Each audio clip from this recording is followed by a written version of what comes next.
सबसे पहले मैंने बताया था होमोजीनियस इक्वेशन क्या होती है, नॉन होमोजीनियस इक्वेशन क्या होती है, जिसमें इक्वल टू कुछ ना कुछ कांस्टेंट हो, इक्वल टू कुछ ना कुछ कांस्टेंट हो, कांस्टेंट कांस्टेंट कांस्टेंट। और होमोजीनियस इक्वल टू क्या होती है, होमोजीनियस इक्वेशन वो इक्वेशन होती है जिसमें इक्वल टू जीरो हो, इक्वल टू जीरो मतलब कांस्टेंट टर्म ना हो, इक्वल टू जीरो हो, कांस्टेंट टर्म जिसमें ना होगा वो होमोजीनियस इक्वेशन, जिसमें कांस्टेंट टर्म होगा वो नॉन होमोजीनियस इक्वेशन। अब जिसमें तीनों, एक चीज बताता हूँ, अगर कोई सिस्टम दे रखा है ऐसे a1x plus b1y plus c1z is equal to zero, फिर दे रखा है a2x plus b2y plus c2 is equal to zero is equal to d दे दिया, फिर दे रखा है a2x a3x plus b3y plus c3 is equal to z is equal to b दे दिया, मान लो ऐसा कुछ दे दिया, b dv का मतलब है कांस्टेंट है ये, ठीक है ना dv। अब देखो इसमें मुझे बताओ कौन सी होमोजीनियस है कौन सी नॉन होमोजीनियस है। जैसे फर्स्ट पहली वाली वाली है। पहली होमोजीनियस है और नीचे के दो नॉन होमोजीनियस है। बट मुझे एक चीज बताओ, एक होमोजीनियस है दो नॉन होमोजीनियस है, अगर क्वेश्चन हमारे पास आता है तो हम सिस्टम ऑफ इक्वेशन, ये तीनों को मिला के बनेगा सिस्टम, तो सिस्टम ऑफ इक्वेशन को होमोजीनियस कहेंगे या नॉन होमोजीनियस कहेंगे। Non homogeneous. Not homogeneous. हाँ जी, इतना ध्यान रखना, एक भी इक्वेशन नॉन होमोजीनियस हो जाती है तो हमारा जो सिस्टम ऑफ इक्वेशन के जितने भी फॉर्मूले लगेंगे वो नॉन होमोजीनियस वाले मिलेंगे, ठीक है ना, इस चीज का ध्यान रखना, कंफ्यूज मत होना पेपर में। चलो अब आते हैं नॉन होमोजीनियस वाले पे, जिसका नहीं है वो जल्दी से देख लेना, रिवीजन कराऊंगा। मैंने टॉपिक लिखाया था three equation in three unknown,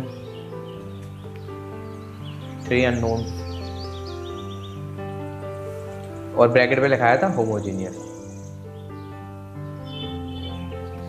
homogeneous equation है तो तीन इक्वेशन में मान लेता हूँ a1x plus b1y plus c1z is equal to zero, first equation, a2z plus b2y plus c2z is equal to zero, तीसरी equation a3x plus b3y plus c3z is equal to zero. अब अनन्या मुझे ये बताना कि नॉन होमोजीनियस आपने जो type पढ़ा था उसमें यहाँ पे क्या था, d1 d2 d3, yes sir. और उस d1 d2 d3 को हम किसी एक कॉलम से रिप्लेस करते थे तो हमारे पास क्या आते थे, del1 del2 del3। अब मुझे बताओ जब हम एक किसी कॉलम से रिप्लेस करेंगे, जब तीनों कॉलम उसके जीरो होंगे तो क्या ये डायरेक्ट तीनों जीरो आएंगे, yes sir. Each and every case में। Yes sir. तो इनका तो हमें कुछ काम ही नहीं करना है होमोजीनियस में, इनसे तो हमें कोई मतलब ही नहीं है, हमें मतलब किससे बच रहा है, एक बार डेल इक्वल टू जीरो एक बार del not equal to zero, बस दो ही केस होंगे इसमें, और हर के ऊपर लिख लेना इसी के बाद, therefore del 1 equal to del 2 equal to del 3 equal to zero, मतलब कि इन होमोजीनियस में तीनों चीज ये तो जीरो रहेंगी रहेंगी निश्चित है। उसके बाद जो दो पॉइंट लिखाए थे वो आपको लिखा देता हूँ, दो पॉइंट लिखाए थे मैंने। First point, if del equal to zero, मतलब कि del जब हमारा जीरो होगा देन, एक मिनट मार्कर फिर खराब हो गया, then equation are consistent. Consistent का मतलब बताओ Ananya. Yes sir. Sir consistent means उसका कोई सॉल्यूशन हो। बस बस उसका कुछ सॉल्यूशन, कुछ ना कुछ सॉल्यूशन होगा जरूर। तो ये कह रहा है del equal to zero when equation are consistent having कितने solution, infinite number of non trivial solution.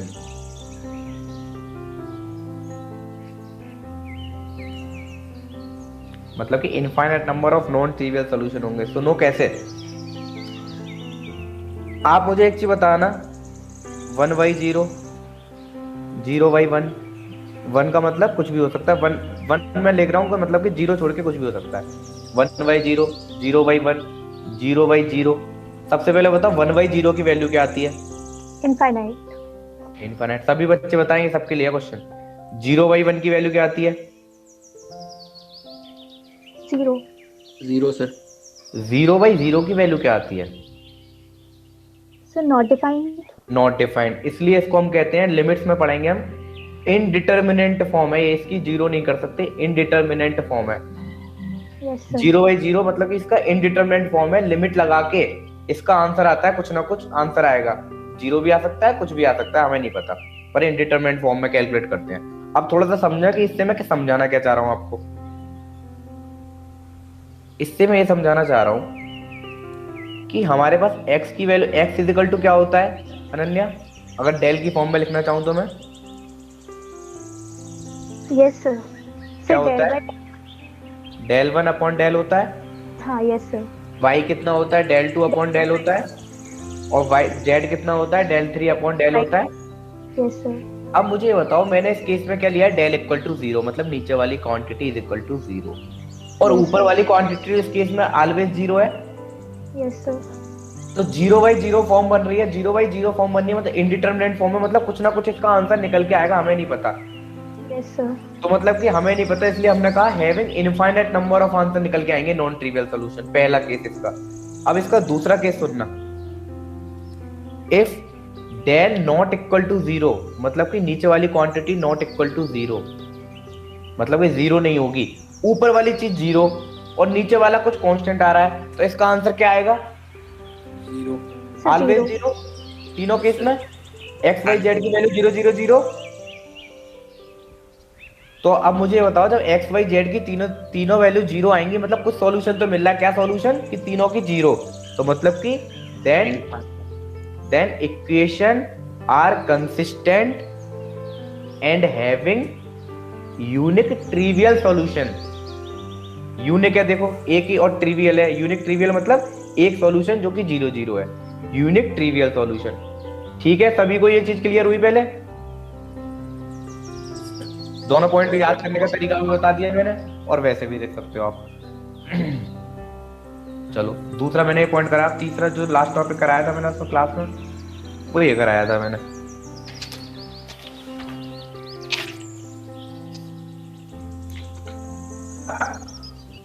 तीसरा टॉपिक कराया था मैंने, two equations in two unknown.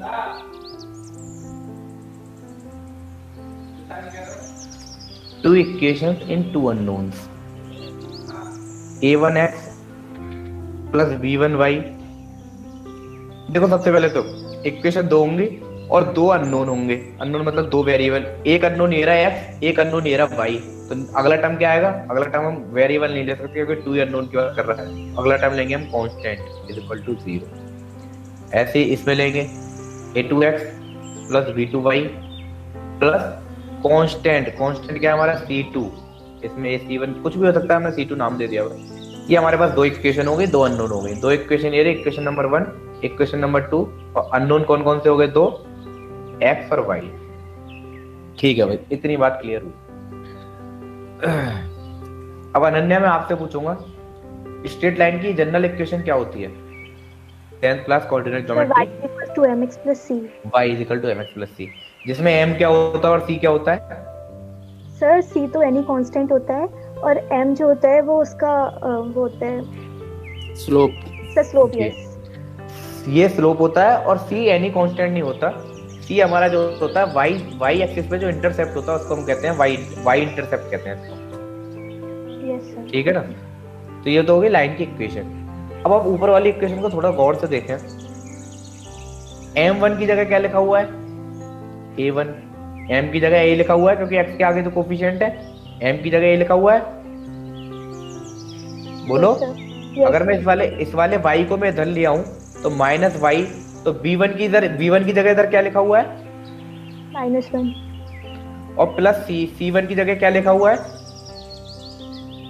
c लिखा हुआ है। तो मतलब कि ये जो ऊपर दोनों लिखी है दोनों स्ट्रेट लाइन की इक्वेशन है। Yes sir. चलो अब दो इक्वेशन है हमारे पास। अब एक चीज बताना मुझे, जब हमारे पास दो इक्वेशन है, या तो दोनों इक्वेशन ऐसी हो सकती हैं दोनों एक दूसरे के पैरेलल हो, दो ही लाइन है बस हमारे पास, लाइन की इक्वेशन है, ये L1 मान लिया, ये L2 मान लिया, या फिर हमारे पास दो इक्वेशन ऐसी हो सकती है कि दोनों को इंटरसेक्ट कर रही हो एक पॉइंट पे, ये L1 ये L2, इंटरसेक्टिंग लाइन। और एक केस और हो सकता है, कैसे, एक के ऊपर एक ओवरलैप कर रही हो लाइन, दोनों लाइन की इक्वेशन सेम हो और दोनों एक दूसरे पर ओवरलैप कर रही हो, इसको कहते हैं कोइंसिडेंट लाइन। अब मुझे बताओ, कोई बच्चा दो लाइन के लिए कोई और कंडीशन हो सकती है? दो लाइन के लिए इन इन तीनों को छोड़ के कोई और कंडीशन है पॉसिबल? कोई भी बच्चा बताओ सोच के, डायग्राम बना के देख लो, नहीं समझ में आ रहा तो। तीन कंडीशन के सिवा कोई चौथी कंडीशन हो सकती है? सर 90 डिग्री पर 90 डिग्री पे इंटरसेक्टिंग लाइन होगी, एक पॉइंट पे इंटरसेक्ट। जिगजैग। जिग भाई लाइन कहाँ रहेगी? जिग ये लाइन है, ये लाइन है, ये एक लाइन है, ये दूसरी लाइन है, ये तीसरी लाइन है। मैं दो लाइन की बात कर रहा हूँ बस। सर यही होंगी। यही तीन कंडीशन होंगे और कोई कंडीशन नहीं होगी दो लाइन के लिए। करके देख लेना फ्री टाइम में। अब देखो मैं समझाना क्या चाह रहा हूँ। हमारे पास दो ही लाइन है, इनके दो ही सॉल्यूशन होंगे, तो मैं समझाना क्या चाह रहा हूँ। पहला केस, अगर हमारे पास यूनिक सॉल्यूशन होता है तो अनन्या, अगर आपने डायग्राम बनाए हो, तीनों में से बताओ कौन सी लाइन की यूनिक सॉल्यूशन दिख रहा है आपको कि एक ही सॉल्यूशन मिलेगा दोनों लाइन का? Sir intersecting.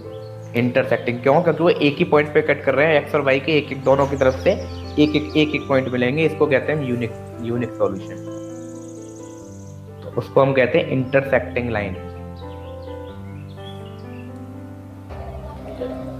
याद करने के लिए और डायग्राम बना लेना है ऐसा, इंटरसेक्टिंग पॉइंट। ठीक है। अब ये कंडीशन कब होती है? ये कंडीशन जब होती है जब हमारे एक्स और वाई के कोफिशिएंट का रेशियो, एक्स के कोफिशिएंट का रेशियो दोनों लाइन के और वाई के कोफिशिएंट का रेशियो जब नॉट इक्वल टू जीरो हो। कॉन्स्टेंट से हमें मतलब नहीं है कॉन्स्टेंट जीरो हो या फिर नॉट इक्वल टू जीरो, कुछ भी हो, पर ये दोनों नॉट इक्वल टू होने चाहिए इनके रेशियो, तब होती है हमारी यूनिक सॉल्यूशन, जो कि वन सॉल्यूशन भी कहते हैं। यूनिक का मतलब वन सॉल्यूशन। बस इसमें तो आपको यही चेक करना है, अगर यूनिक सॉल्यूशन पूछ रहा है दोनों के कोफिशिएंट के रेशियो बराबर है या नहीं है। दूसरा, नो सॉल्यूशन वाला केस बताओ अनन्या। पैरेलल वाला ये मत सोचना था कि मैं अनन्या से पूछ रहा हूँ, क्योंकि मुझे अनन्या ने कहा था कि सर मैंने वो वाली इक्वेशन देखी, उसके आगे मैंने कंटिन्यू नहीं करा, इसलिए अभी इस टाइम में खाली अनन्या से पूछ रहा हूँ। और बच्चे रिवीजन चल रहा है, वो रिवीजन देखते रहे, क्योंकि इस दो टॉपिक के लिए सर को पूरी वीडियो ढूंढनी पड़ती, फिर उसको क्रॉप करना, वो करना पड़ता, ट्रिम करना पड़ता, फिर देखना पड़ता, फिर क्या फायदा। नो सॉल्यूशन मतलब पैरेलल लाइन। इसके लिए कंडीशन होती है तीनों के कोफिशिएंट, एक्स के कोफिशिएंट का रेशियो, वाई के कोफिशिएंट का रेशियो एंड जेड के कोफिशिएंट का रेशियो, जिसमें ये दोनों बराबर होते हैं और ये दोनों नॉट, और ये किसी के बराबर नहीं होता। अगर ऐसी कोई लाइन दिखती है तो उसको कहते हैं हम पैरेलल लाइन। और पैरेलल लाइन है तो इन दोनों के बीच कोई सॉल्यूशन होगा नहीं होगा, इसलिए लिख रहा है नो सॉल्यूशन। इसलिए इसको कहते हैं इनकंसिस्टेंट। इनकंसिस्टेंट का मतलब ही होता है नो सॉल्यूशन। थर्ड पॉइंट, अब बताओ इनफाइनाइट सॉल्यूशन किस केस में मिलेंगे? ओवरलैपिंग में। Sir coincident. Coincident line, overlapping वाली लाइन में कोइंसिडेंट वाली लाइन। या डायग्राम बना लेना साथ के साथ, ऐसे ऐसे ओवरलैप कर रहे हैं दोनों, यहाँ काट रहा है, यहाँ काट रहा है, सब डबल काट रहा है। इसके लिए केस क्या होता है कि सबके रेशियो बराबर। क्यों? जब दो लाइन की इक्वेशन बिल्कुल सेम दिखेगी एज इट इज, तभी तो वो ओवरलैप करेंगी, अदरवाइज ओवरलैप करेंगी ही नहीं। तो मतलब कि सबके कोफिशिएंट बराबर, a1/a2 बराबर b1/b2 बराबर c1/c2। और इसी को हम कहते हैं, कंसिस्टेंट तो हो गई क्योंकि इनफाइनाइट सॉल्यूशन होंगे, कंसिस्टेंट तो मैं लिख नहीं रहा, इसको हम कहते हैं डिपेंडेंट सॉल्यूशन। डिपेंडेंट क्यों? अगर उसने कह दिया क्वेश्चन में कि एक लाइन कोइंसिडेंट लाइन है, दो लाइन है, दोनों कोइंसिडेंट लाइन है, तो एक इक्वेशन पे दूसरी इक्वेशन डिपेंड करिए, मतलब जैसी पहली इक्वेशन लिखी हुई है वैसी एज इट इज सेम आएगी, हम उसमें कोई चेंज नहीं कर सकते। इसको हम इसलिए डिपेंडेंट इक्वेशन भी कह देते हैं।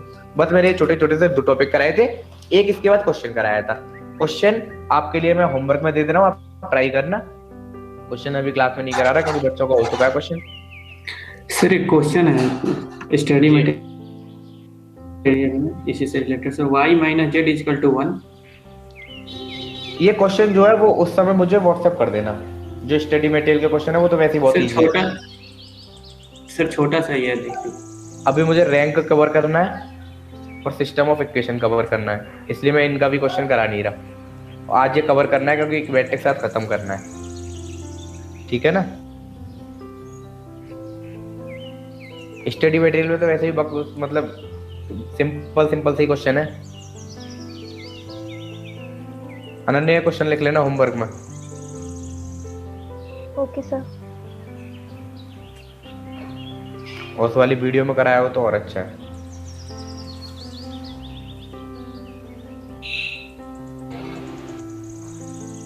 यस सर, हो जाएगा। हो जाएगा।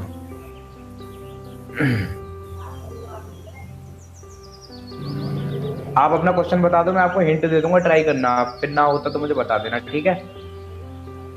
जिस लड़के ने बोला था अभी जल्दी से बताओ। y minus z is equal to 1 y minus z is equal to 1 minus x plus 2z is equal to 2 minus x plus 2z plus 2z is equal to 1 2 sir is equal to 2 is equal to 2 x minus 2y is equal to 3। x minus 2y is equal to 3। Yes sir. कितने solution? आपको इसमें find ही तो करना है यार, कैसे बताऊं मैं? देखो सबसे पहले कोफिशिएंट की मैट्रिक्स बनाओ, x का 0, y का 1, मैं हिंट दे रहा हूँ, क्वेश्चन पूरा सॉल्व नहीं करूंगा। y का कोफिशिएंट 1, z का -1, x का कोफिशिएंट -1, y का कोफिशिएंट 0, z का कोफिशिएंट 2। सर बस हो गया, पता चल गया सर। अच्छा, ये आपको कंफ्यूजन हो रही थी कि 0 लेने या नहीं लेने हैं? यस सर, इसी में थोड़ा वेरिएबल्स अलग थे इसलिए। नहीं, अगर आप देखो ना, इसमें देखो ना आप, कि 3 इक्वेशन दे रखी है हमारे पास, बस इतना देखो आप, टर्म गायब है कोई मतलब नहीं है, जो टर्म गायब है वो 0 है। 3 इक्वेशन दे रखी है, 1 इक्वेशन, 2 इक्वेशन, 3 इक्वेशन। अगर 2 अननोन दिए होते तो बात समझ में आती, दूसरे टाइप का क्वेश्चन था। इसमें 3 ही अननोन दे रखे हैं, x भी दे रखा है, y भी दे रखा है, z भी दे रखा है, फिर तो इस क्वेश्चन में कुछ बचा ही नहीं। मैं पहले बता रहा हूँ, स्टडी मटेरियल के क्वेश्चन तो बहुत इजी है आपके, सब क्वेश्चन आप खुद कर लोगे। एक लड़का था जिसने मुझे कहा था कि सर कुछ क्वेश्चन थे क्लास में डिस्कस कर देना, वो लड़का कहाँ गया, दिख नहीं रहा। सर डीबीपी के? हाँ, डीपीपी के कुछ क्वेश्चन कोई लड़का बता रहा था मुझे, करण बता रहा था आई थिंक। हाँ जी सर। करण जल्दी जल्दी बताओ, बहुत छोटे छोटे से क्वेश्चन है, तो मेरे 5 क्वेश्चन पूछे थे, मैं इसलिए डिस्कस कर रहा हूँ क्योंकि आप सब भी देख लो, अदरवाइज मैं डिस्कस बहुत कम करता हूँ। अब देखो करण मुझे जेईई मेंस के क्वेश्चन भी भेज रहा है, बताओ। तो मैं यहाँ पर लीड की क्लास ले रहा हूँ जेईई मेंस की।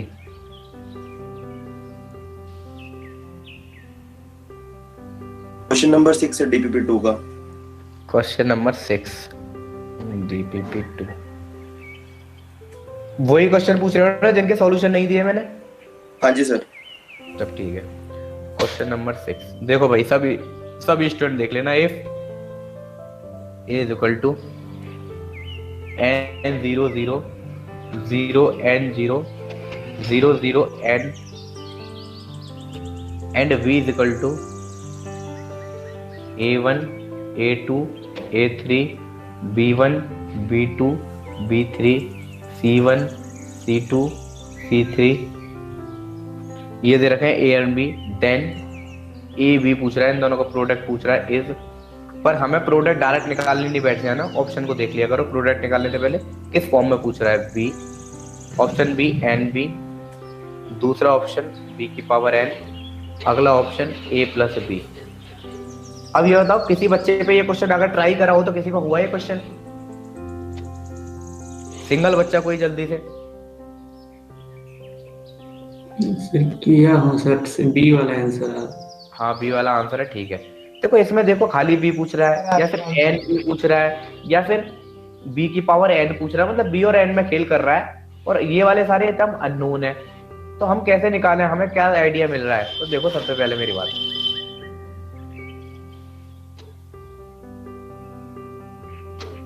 मुझे जो मैं कर रहा हूं वो बताना मुझे।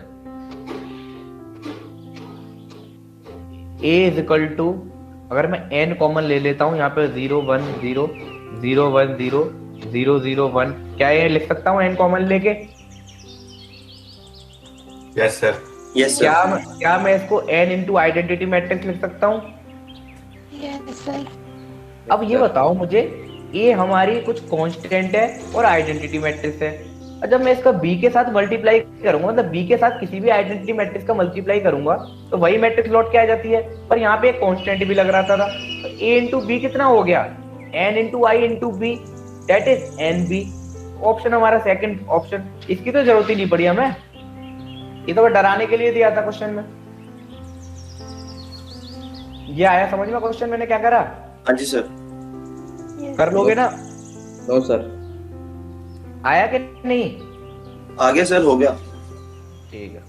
नहीं आया सर। सर। किसको नहीं आया वही पूछ रहा हूँ ना मैं। बोलो तो सही, सामने तो आया करो, डरते क्यों हो? सर नीरज सर बोल रहा है, नीरज। अच्छा नीरज, अच्छा नीरज ये बताओ, यहाँ तक समझ में आया आपको a equal to n I? जी सर, यहाँ तक आ गया। एन तो देखो कुछ भी हो सकता है हमारा, एन तो कोई भी रियल नंबर हो सकता है, मतलब 1 2 3 4 5, हम मतलब नहीं है कोई कांस्टेंट है n। अब ये बताओ a इंटू बी करना है, हमें मतलब नहीं है, अभी हमने बी मैट्रिक्स नहीं देखी क्या दे रखी है। n a की वैल्यू क्या है, n into identity into B. तो ये बताओ जब मैं आइडेंटिटी का किसी मैट्रिक्स से मल्टीप्लाई करूंगा तो क्या आता है लौट के, ये तो मैंने बताया था, जिस मैट्रिक्स से मल्टीप्लाई करते हैं वही मैट्रिक्स खुद लौट के आ जाती है। Yes sir. तो n इंटू बी बचा, क्या ऑप्शन में कहीं n इंटू बी दिख रहा था आपको? यस सर, आ गया। बस यही आंसर है इसका। सिंपल ही क्वेश्चन है, थोड़े से ट्रिकी है, दिमाग यूज करने वाले। Sir question number 7। Question number 7 आज यार रैंक नहीं हो पाएगा मुझे लग रहा है, चलो कोई नहीं।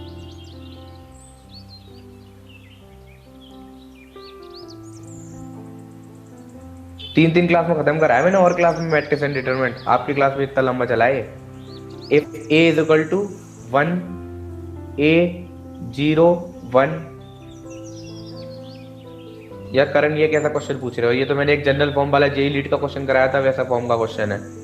यहाँ पे दे रखा है n जो है हमारा नेचुरल नंबर है, इक्वल्स टू पूछा है इसका। ऑप्शन दे रखे हैं, सबसे पहला ऑप्शन देखा करो किस फॉर्म में पूछे हैं।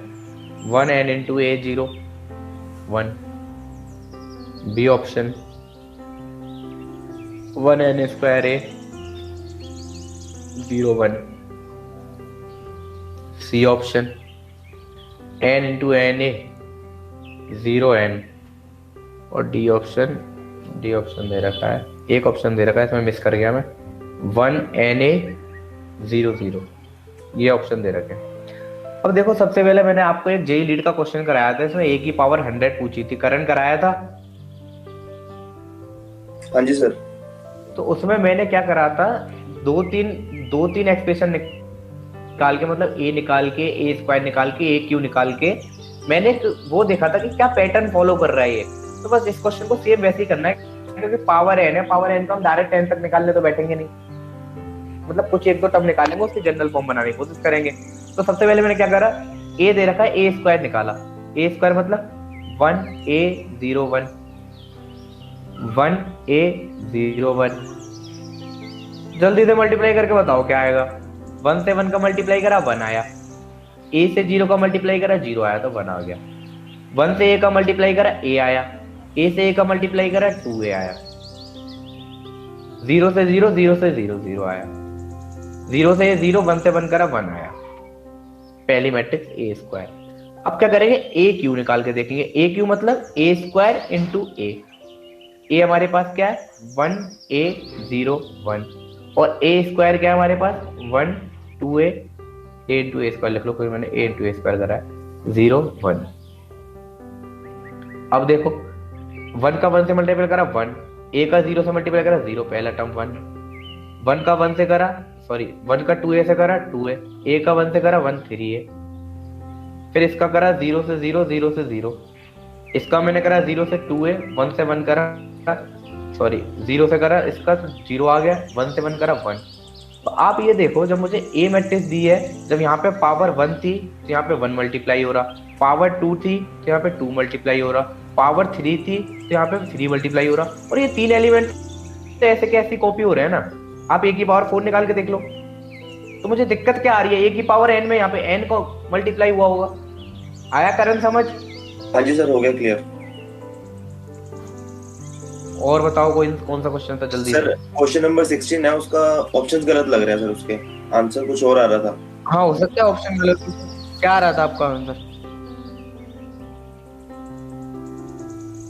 नहीं यार, इसका आंसर बिल्कुल सही है। लेट 1600 आंसर आ रहा होगा इसका। Let a is 3 into 3 matrix such that. आगे से किसी को भी कोई भी डीपीपी असाइनमेंट का क्वेश्चन होगा तो मुझे पर्सनल मैसेज पे भेजेगा, या फिर जो सर ग्रुप में लिंक कर देंगे उसमें भेजेगा। क्योंकि एक एक क्वेश्चन बताने बैठूंगा तो आपका सिलेबस कभी नहीं हो पाएगा, बहुत बड़ा सिलेबस है।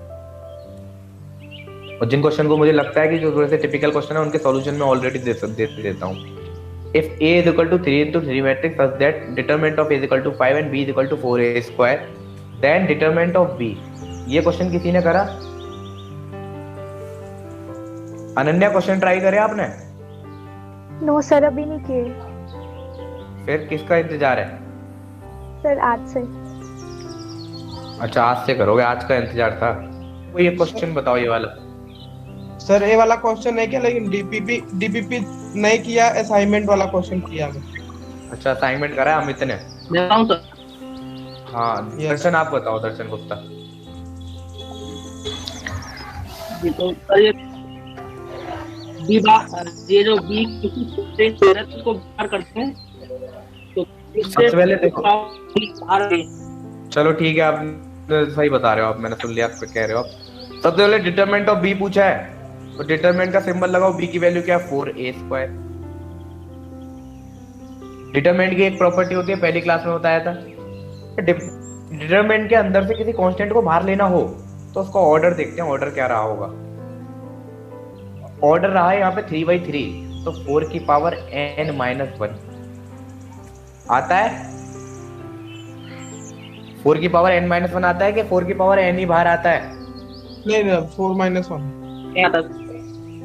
बोलो। n-1 आता है सर। अभी पता चल जाएगा n आता है कि n-1 आता है। अभी आप सब इसी में कंफ्यूजन हो।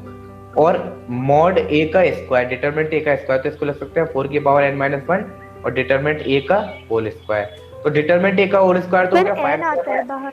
हाँ जी n बाहर आता है, वही में मुझे पता है, पर बच्चे कुछ कंफ्यूज हैं उनको बता रहा हूँ। जो ये चीज आती है ना k की पावर n-1, वो आता है आपका एडजॉइंट का a, determinant of adjoint of a। इस चीज में थोड़ी गलती मत करो यार इन चीजों की। यहाँ पे खाली k की पावर n बाहर आती है।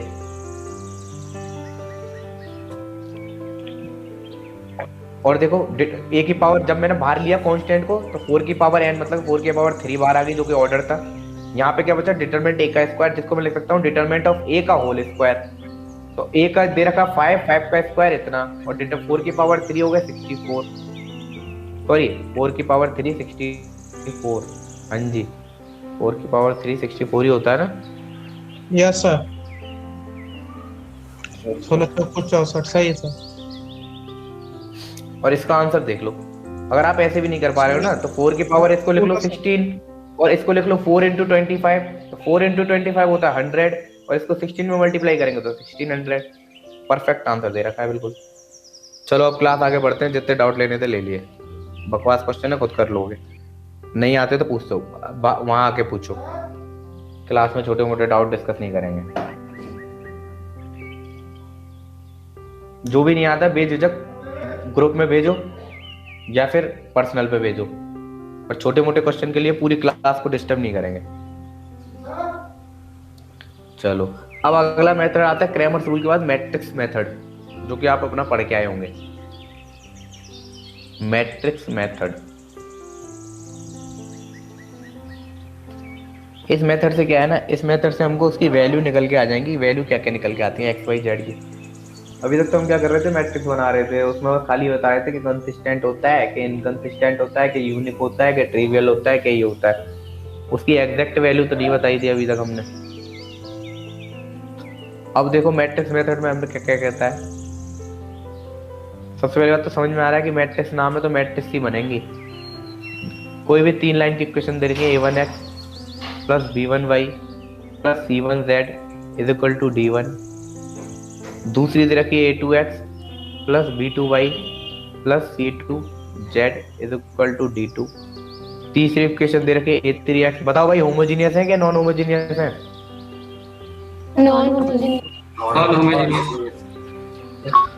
अब देखो इस मेथड में क्या करना है, 3 लाइन की इक्वेशन दी है, इसके लिए एक ही मेथड बस पढ़ना है आपको, ये नॉन होमोजीनियस वाला ही। इसमें आपको करना क्या है, ये देखो। सबसे पहले आपको वहां पे डिटरमिनेंट बना रहे थे कोफिशिएंट के, यहाँ पे मैट्रिक्स बनाएंगे कोफिशिएंट की। तो जल्दी से कोफिशिएंट की मैट्रिक्स मुझे बताओ क्या बनेगी।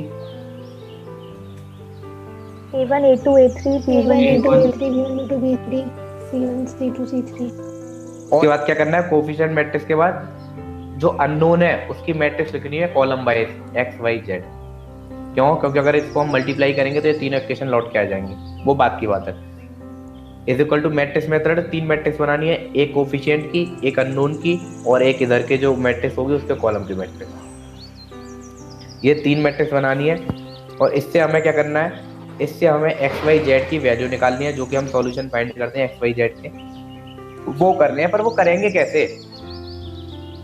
सबसे पहले सुनना, ये कोफिशिएंट की मैट्रिक्स है, अज्यूम कर रहा हूँ ये कोई मैट्रिक्स ए है, ए मैट्रिक्स इज इक्वल टू ये दे रखा, ठीक है।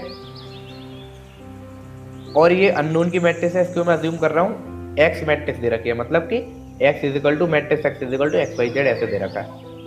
ए इज इक्वल टू जो ए की मैट्रिक्स है पूरी वो दे रखी है, और इसको अज्यूम कर रहा हूँ मैं इज इक्वल टू बी, ये वाली मैट्रिक्स बी की अज्यूम कर रहा हूँ पूरी मैट्रिक्स। जैसे यहाँ पे मैं लिखूँ तो B is equal to D1 D2 D3 ऐसे 3 एलिमेंट मान लिए मैंने, मैट्रिक्स मान लिया अज्यूम करके, क्योंकि मैट्रिक्स में ऐसे पूरा लेके चलूंगा तो 10 बार लिखना पड़ेगा। सिंपल एक बार में लिख लिया तो मुझे क्या मिला, a into x is equal to B, a into x is equal to B. वाह क्या बात है। अब मुझे यहाँ से x फाइंड करना है, तो मैंने बताया था किसी मैट्रिक्स के साथ कोई मैट्रिक्स मल्टीप्लाई होती है और इस चीज को एलिमिनेट करना है, खाली मुझे x चाहिए, इस चीज को एलिमिनेट करना है तो मैं क्या करूं, इनवर्स के साथ मल्टीप्लाई कर देना, इनवर्स के साथ मल्टीप्लाई, a के इनवर्स के साथ मल्टीप्लाई, जो आगे मल्टीप्लाई करा है तो यहाँ भी आगे ही मल्टीप्लाई करना पड़ेगा। तो मुझे क्या मिला, x is equal to a inverse b, मतलब कि x क्या है हमारी मैट्रिक्स है एक्स वाई जेड की, मतलब तीनों की वैल्यू निकल जाएंगी कब, जब a इनवर्स निकाल के उसका b के साथ मल्टीप्लाई कर दोगे तो एक्स वाई जेड की वैल्यू मिल जाएगी। ये होता है फॉर्मूला। इसके बाद एक स्टेप आपको खुद करनी है, कौन सी, इसको a इनवर्स का फॉर्मूला क्या होता है जल्दी से बताओ, adjoint adjoint of A divide by adjoint of A divide by determinant A, ये फॉर्मूला होता है। और ये हमारा फॉर्मूला है, ये हमारा क्वेश्चन है। इसी पे बेस्ड इसकी वो बनेंगे कि कितने सॉल्यूशन होंगे, क्या होगा क्या नहीं होगा, कंडीशन जो बनेंगी इसके बेस बनेंगी, इस वाले के बेस। तो ये मैंने थोड़ा सा छोटा सा समझाया। अब पहला पॉइंट लिखते हैं। अब देखो वहां पे डेल था नीचे वाला टर्म, यहाँ पे डिटरमिनेंट है, तो इसमें केस किसके बनेंगे, डिटरमिनेंट के बनेंगे कि डिटरमिनेंट एक बार 0 हो गया, एक बार नॉन 0 हो गया, और ऊपर वाला ये प्रोडक्ट है, वो देखते हैं अभी हम क्या बनता है।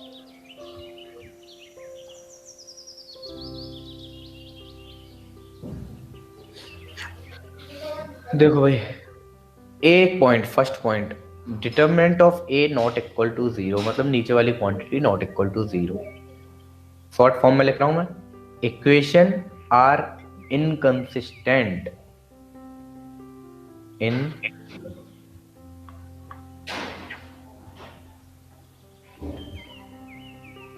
Sorry consistent, equations are consistent and having unique solution।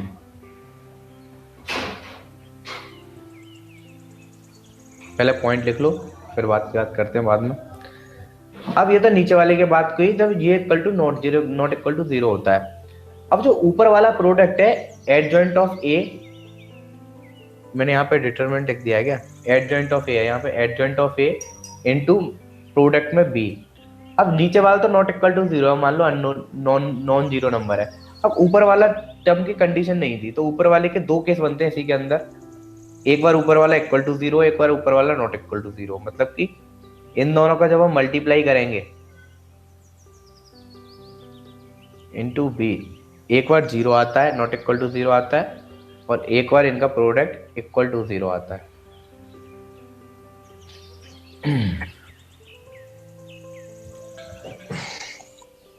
एक बार इक्वल टू 0 आता है, एक बार नॉट इक्वल टू 0 आता है। जब नॉट इक्वल टू 0 आता है, मतलब नीचे वाले भी नॉट इक्वल टू, ऊपर वाले भी नॉट इक्वल टू, तो unique and non trivial solution आएंगे। सॉल्यूशन तो एक ही आएगा और वो 0 नहीं होंगे।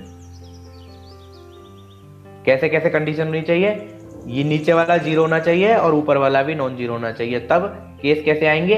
यूनिक तो देखो है ही है दोनों में, तो यूनिक तो यहाँ भी लिख रहा है, बस जो यूनिक सोल्यूशन आएंगे वो नॉन ट्रिवियल आएंगे। इस वाले केस में यूनिक तो मिलेंगे क्योंकि ऊपर यूनिक लिख रहा है, पर जो मिलेंगे हमें वो ट्रिवियल सॉल्यूशन मिलेंगे। पहली कंडीशन खत्म। और बताऊंगा कैसे कब किसको यूज करना है। ये तो पहला पॉइंट खत्म हो गया। अब दूसरा पॉइंट, जब नीचे वाले चीज इक्वल टू 0 हो, determinant of A equal to 0।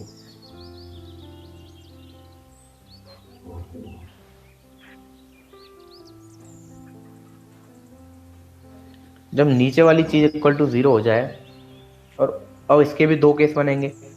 इसके दो केस कैसे बनेंगे? फर्स्ट केस, जब ऊपर वाला प्रोडक्ट इक्वल टू 0 हो जाए, और दूसरा केस यही लिख रहा हूं ऐसे, नॉट इक्वल टू 0 हो जाए। जब नीचे वाला भी 0, ऊपर वाला भी 0, तो उसमें क्या कंडीशन आई थी? इनफाइनाइट सॉल्यूशन की कंडीशन आई थी ना। तो दोनों 0 बाई 0 बन रहे थे, इनफाइनाइट नंबर ऑफ सॉल्यूशंस। नीचे वाला नॉट इक्वल टू, सॉरी ऊपर वाला नॉट इक्वल टू 0, नीचे वाला 0, और ये कुछ कांस्टेंट रहा होगा, इन्फिनिटी, मतलब कि नो सॉल्यूशन।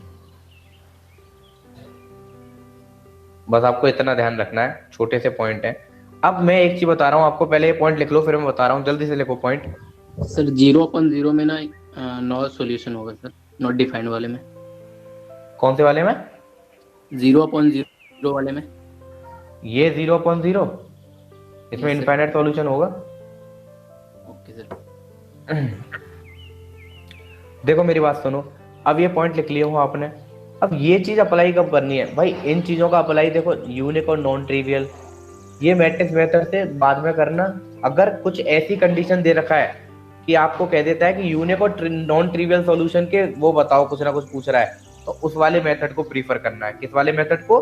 जो अभी हम पीछे पढ़ के आए हैं। अगर ऐसी कुछ कंडीशन दे रखी है, क्यों? क्योंकि ये तो मैं पहले एडजॉइंट निकालना पड़ेगा, फिर बी निकालना पड़ेगा, फिर चेक करना पड़ेगा, ये लगेगा टाइम। इसलिए जो पीछे वाला कंसेप्ट करके आए हैं, इन वाली चीजों के लिए वही करना। अगर किसी केस में वो अप्लाई नहीं होता है, फिर तुम इस पे आ सकते हो, कोई बात नहीं है, पर वो ज्यादा सब में अप्लाई होगा ही होगा। और ये वाला मेथड कब यूज करना है? ये वाला मेथड बस एक ही केस में यूज करना है कि क्या आपको बस ये दे रखा हो, तो इक्वेशन दे दी हो, 3 इक्वेशन, या फिर इस फॉर्म में ना दिया हो, इस फॉर्म में दे दिया हो आपको क्वेश्चन, और एक्स वाई जेड की वैल्यू पूछ रहा हो। उससे मतलब नहीं कि उसने ये नहीं दिया कि consistent, inconsistent, no solution, unique, कुछ नहीं दिया, खाली एक्स वाई जेड की वैल्यू पूछ रहा हो, तो मैट्रिक्स मेथड लगाओ, सबसे बढ़िया। कुछ नहीं करना, ए इनवर्स निकालना, उसको बी से मल्टीप्लाई करना है। याद रखना कब कब कैसे कैसे यूज करना है। अब एक क्वेश्चन कर लेते हैं इसके ऊपर। सर एग्जांपल करा दो। हाँ करा देते हैं, एग्जांपल में क्या टेंशन।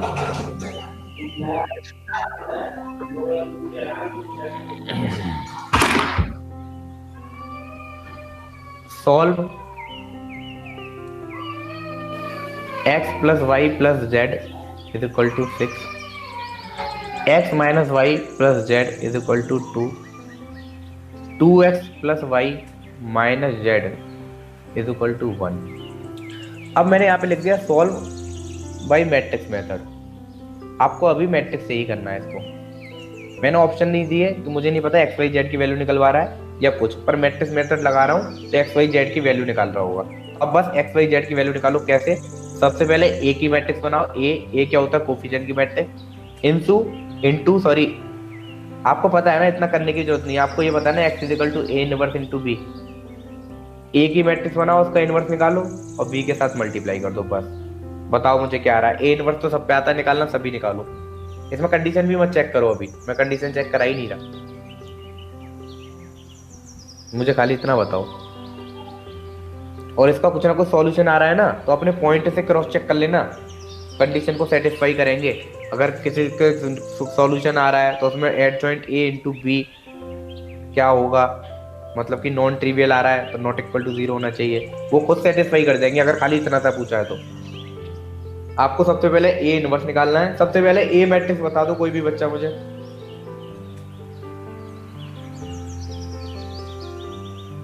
ए मैट्रिक्स बता दो कोई भी। 1 1 2 1 -1 1 1 1 -1। चलो अब इसका इनवर्स निकालो। इनवर्स निकालना सब पे आता है 3/3 का। शॉर्टकट से निकालो या डायरेक्ट निकालो, कैसे भी निकालो, मुझे फर्क नहीं पड़ता। सर डायरेक्ट निकालना। डायरेक्ट निकालो, जिसको जैसे इजीनेस हो वैसे निकालो। और यहाँ पे बी मैट्रिक्स क्या लेनी है? कोई बी मैट्रिक्स बताएगा मुझे क्या लेनी है? बी के एलिमेंट क्या लेना? 6 2 1 XYZ लेना है सर। XYZ तो भाई मेरे X है, XYZ X को डिनोट कर रहा है, तभी तो वैल्यू निकलेंगी 3। सर हाँ बी इनवर्स यहाँ पे लेना। अब बी का वैल्यू सर ये दिया है ना 6 2 1। हाँ 6 2 1 करो।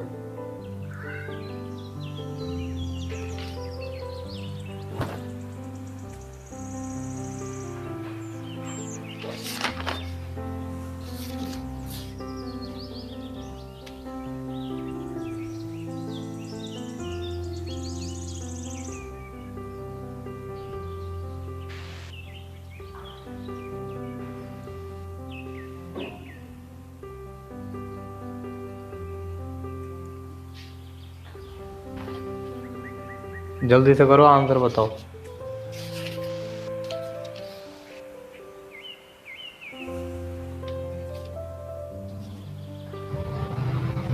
अब देखो, अभी तो आपने ट्राई नहीं करे हैं, जिन बच्चों ने ट्राई करे उनको पूछना।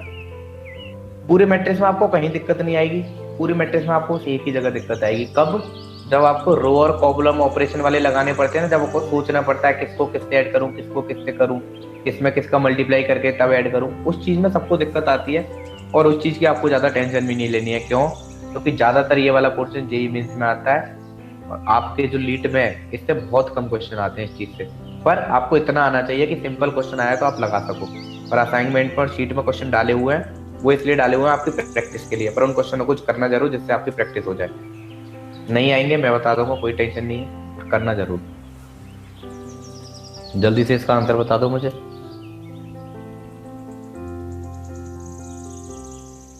इनवर्स निकल के आया किसी का?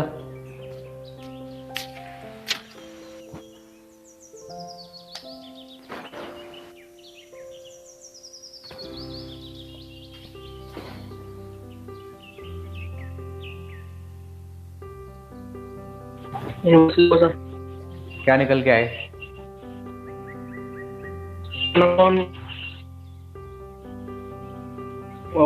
मैट्रिक्स में 3 1 0 2। सर आवाज नहीं आ रही आपकी।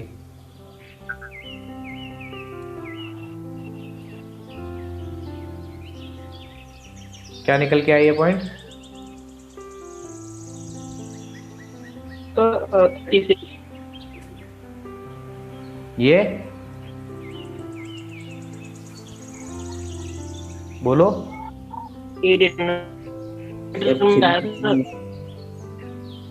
इसकी आवाज नहीं आ रही, कोई इसकी आवाज सुन के बताओ मुझे। और किसी के आए कुछ जिनकी आवाज आ रही है साफ साफ, उनके कुछ आए निकल के? 0 नहीं आएगा। 3 1/2 3 1 1/2 x is equal to। नहीं यार, ये भी नहीं आ रहा है। वैसे आंसर मेरे पास लिख नहीं रहा, पर मुझे जहां तक याद है मैंने फर्स्ट बैच में कराया था, इसके आंसर आ रहे थे 369 करके कुछ। मेरा पेज फट रहा है ये वाला। चलो इसको देख लेंगे। इसका आंसर बस आपको ए इनवर्स निकालना है, उसको बी को मल्टीप्लाई करना है, ज़्यादा टेंशन नहीं लेनी है, आप करना है इसका। अब एक डाल लो नोट, जो आपका सिस्टम ऑफ लीनियर इक्वेशन है वो खत्म हो गया, उसके ऊपर क्वेश्चन लगाने हैं, अच्छे खासे क्वेश्चन लगाना। सबसे पहले क्या करना, आज जाते ही आपकी पीछे वाली क्लास में अभी रिवीजन नहीं करा आप लोगों ने, आप बहुत ज़्यादा वो हो गए हो। सबसे पहले क्या करना, सिस्टम ऑफ लीनियर इक्वेशन को आज जहाँ से मैंने स्टार्ट कराया वहाँ से पूरा पढ़ना। उसके बाद असाइनमेंट में डीपीपी में तो नहीं है इसके क्वेश्चन, असाइनमेंट में जितने भी क्वेश्चन मिलते हैं सिस्टम ऑफ इक्वेशंस के, सबसे पहले वो करना, सब चीज़ छोड़ देना, सबसे पहले ये करना। क्यों? क्योंकि जो आपका चैप्टर रनिंग में है अभी, जो आपके रनिंग में क्लास चल रही है, उसका आप इजीली कर पाओगे, और जो प्रीवियस वाला उसका रिवीजन करके फिर ट्राई करना। देखो भाई एक नोट डाल लो और इस पे स्टार लगा लेना कि रिमेम्बर रखना है, हमें याद रखना है। पता नहीं मैंने आपकी क्लास में लिखाया है कि नहीं लिखाया है, फिर भी लिख लो अगर जिसके में नहीं लिख रहा। फर्स्ट है, अगर कहीं आपको डिटरमिनेंट पूछता है इस फॉर्म में, यहाँ स्क्वायर दे रखा है, या वाई का स्क्वायर दे रखा है, जेड का स्क्वायर दे रखा है। असाइनमेंट में बहुत क्वेश्चन ऐसे मिलेंगे, इनकी जगह ABC हो सकता है, 1 1 1 किसी ने। तो भाई अगर कहीं इस फॉर्म में दे रखा है, असाइनमेंट में आपको क्वेश्चन कैसे मिलेंगे, A square B square C square A B C 1 1 1, तो उनका मतलब एक्स वाई जेड की ए बी सी है। इसको डिटरमिनेंट निकालने मत बैठना, ना रो ऑपरेशन लगाना ना कॉलम ऑपरेशन लगाना, इसका आंसर डायरेक्ट होता है, डायरेक्ट आंसर याद रखना है, क्योंकि डायरेक्ट क्वेश्चन पूछ लेता है, डायरेक्ट ये भी पूछ लेता है लीड में, जेड माइनस एक्स, इसका आंसर होता है ये minus of x minus y y minus z z minus x. ये पहला वाला आपके लिए इम्पोर्टेंट है, जिस पे जैसे स्टार उसको उतनी प्रायोरिटी देनी है। दूसरा वाला एक्स का क्यूब वाई का क्यूब जेड का क्यूब एक्स वाई जेड 1 1 1, इसका आंसर आता है माइनस ऑफ, ये 3 टर्म तो आएंगे x minus y y minus z z minus x, एक टर्म ऐड हो जाता है इसमें x minus y plus z, इस पे एक स्टार। मतलब पहला वाला आपके लिए बहुत ज़्यादा इम्पोर्टेंट है, लीड के हिसाब से बता रहा हूँ मैं। और ये वाले बस इन पे आप चाहो तो निगाह रखना या मत रखना, पहले वाले को जरूर याद रखना। और थर्ड वाला तो छुड़वा देता हूँ, थर्ड वाला तो कभी भी नहीं पूछता। फोर्थ वाला आपके लिए दूसरे नंबर पे इम्पोर्टेंट है, तो मैंने आपके में थर्ड लिखना, फोर्थ मत लिखना। अगर कहीं लिख रहा है ए बी सी, और ये आपको बहुत घूमेगा, ये वाली चीज़ आपको बहुत घूमेगी, ए बी सी या फिर एक्स वाई जेड, फिर क्या कर रहा है सी ए बी सी ए बी, ऐसे कर रहा है, तो इसका आंसर होता है माइनस टाइम्स ऑफ ए का क्यूब प्लस बी का क्यूब प्लस सी का क्यूब माइनस 3abc। कुछ याद रखो ना रखो, ए के पहला वाला और ए के लास्ट वाला, ये याद रख लेना, इसको भले ही भूल जाना, ठीक है ना, ये दोनों आपको याद ही रखने हैं।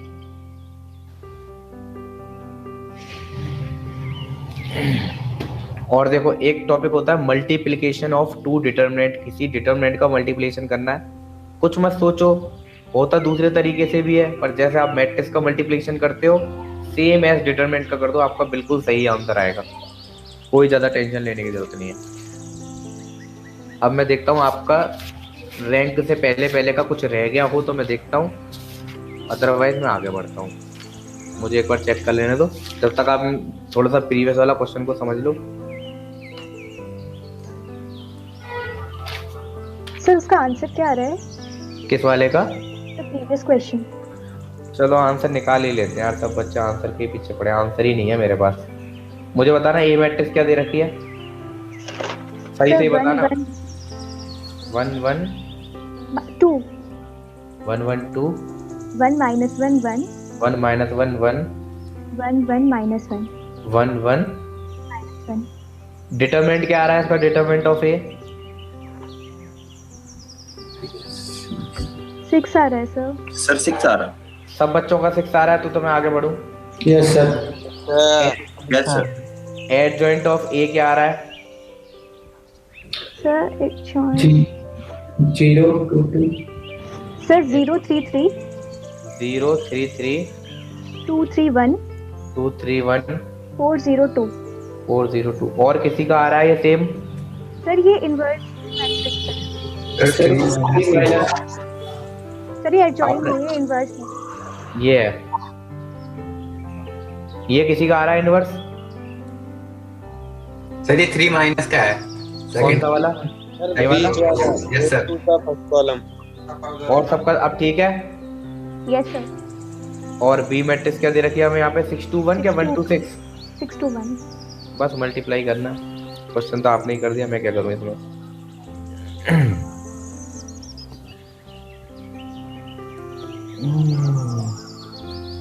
इसका आंसर 1 2 3 आ रहा है सर। सबसे पहले तो ये देख लो कि ऑर्डर जो बनेगा 3 रो होंगी, एक कॉलम होगा, क्यों? क्योंकि एक्स ही तो पूछ रहा है, एक्स हमारे पास एक्स वाई जेड 3 चीज है। सबसे पहले क्या करा हमने, 0 का 6 से 0, 2 का 2 से 4, 4 का 4 से 4, ये हो गया 8। देखते रहना, मैं कहीं गलती करूं तो मुझे बताते रहना। सर 4 नहीं 2 आ रहा है सर। 12 आ रहा होगा ना यहाँ पे, 1 3 सर, ये ऊपर में है 2 into 2 और 4 6 आ रहा है, सॉरी 6 आ रहा है ना पहला वाला टर्म। सर एडजॉइंट ए जो लिखा है उसमें 1 3 के बोल रहा हूँ। यहाँ पे ये जो 4 है वहाँ पे 2 है। No sir 1 3। अब ठीक है, यस सर। पहले पूछो यार, सभी से पूछो। ठीक है सर थर्ड रो में -2। यस सर, और थर्ड रो में -2 3 3 यार, ए 3 क्या 3 कर रहे हो? -2। मैं निकाल लेता हूँ, रुक जाओ। सर इसका मेरा सॉल्व हो गया सर, 1 2 3 आ रहा है आंसर। 1 2 3 आ रहा है आंसर, बिल्कुल ठीक है भाई, यही आंसर 1 2 3 ऐसा आ रहा होगा ना आपका। यहाँ पे आ रहा होगा 3 6 9, फिर आपने 3 कॉमन ले लिया होगा, ये आ रहा होगा 1 2 3 ऐसे, या डायरेक्ट 1 2 3 आ रहा है? सर 6 12 18 आया था। 6 12 18, चलो ठीक है, यही आंसर है भाई, 6 12 18 ऐसे ही कुछ आ रहा था, मुझे याद है, कॉमन लेके 1 2 3 मिल रहा था। और सर बाहर 6 था तो कॉमन लेके हो गया। हाँ कॉमन लेके हो गया, यही आंसर है भाई, और मैं कल कंफर्म करके बता दूंगा, क्योंकि अभी इनवर्स निकालने का मन नहीं कर रहा। सुबह से क्लास ले रहा हूँ यार, थोड़ा सा तो छोड़ दिया करो, छोटे मोटे क्वेश्चन तो तुम कर सकते हो खुद। सर 1 2 3 यार, मुझे इतना याद है 1 2 3 आता है इसका आंसर, मैं 2 बैच में यार सेम पढ़ा के चुका हूँ। अब मुझे 1 मिनट मुझे देख लेने दो, मैं फिर बोलूँगी क्या क्या देख रहा था।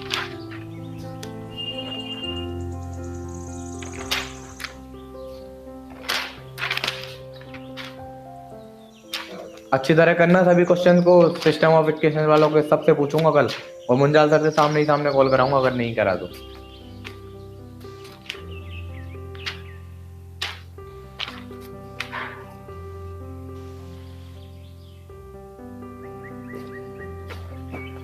अब जो चीज मैं पूछूंगा वो बताना। प्रॉपर्टी ऑफ ऑर्थोगोनल मैट्रिक्स हो गई, एड प्रॉपर्टी ऑफ एडजॉइंट, इनवर्स, ये सब हो गए। Yes sir. अच्छा,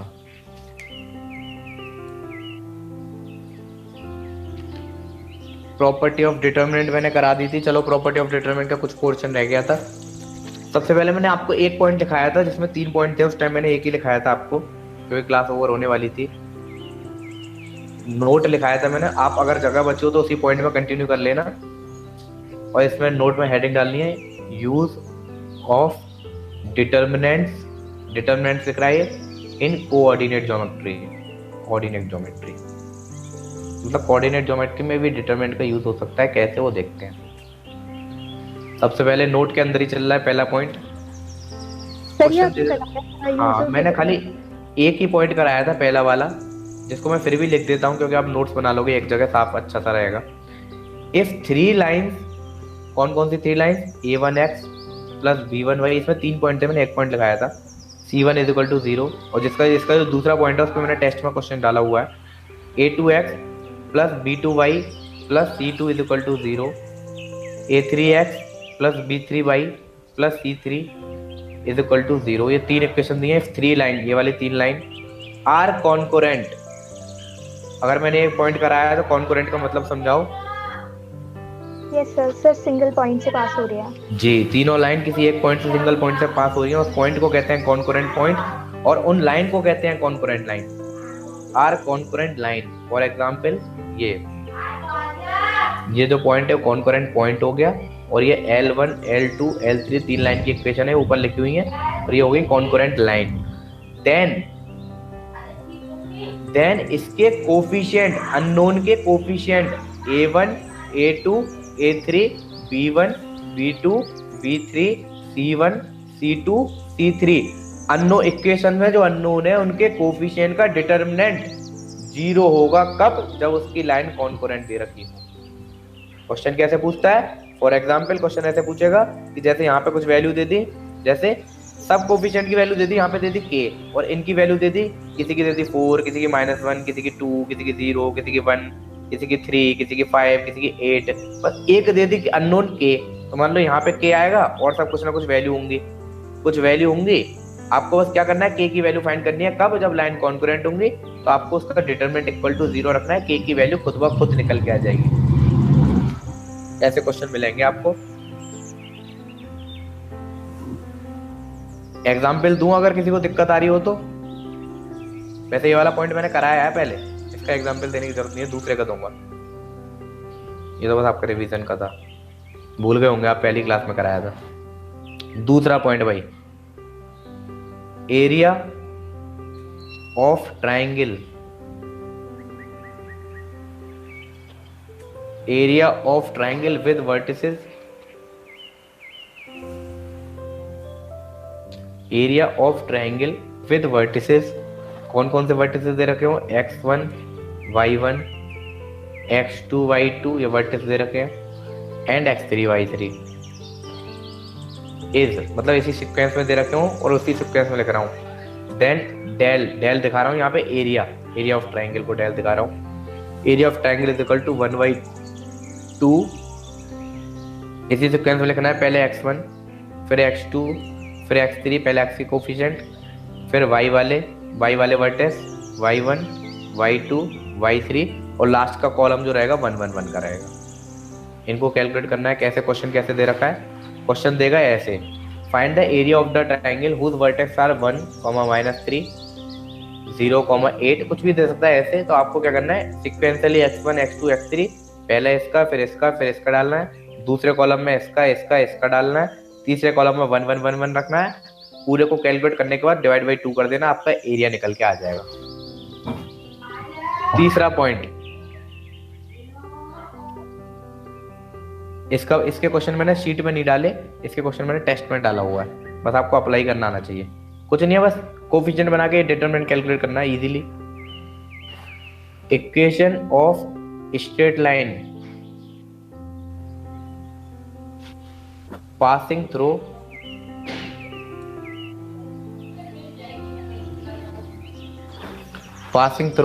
x1, y1 x2, y2।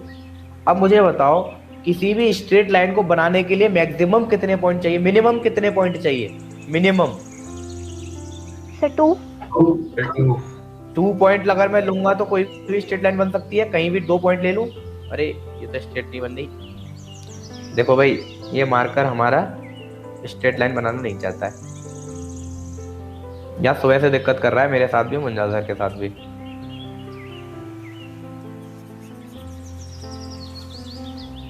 Point तो आपने लिख रखा है ना, पॉइंट में बोल दे रहा हूँ जिसने नहीं लिखा।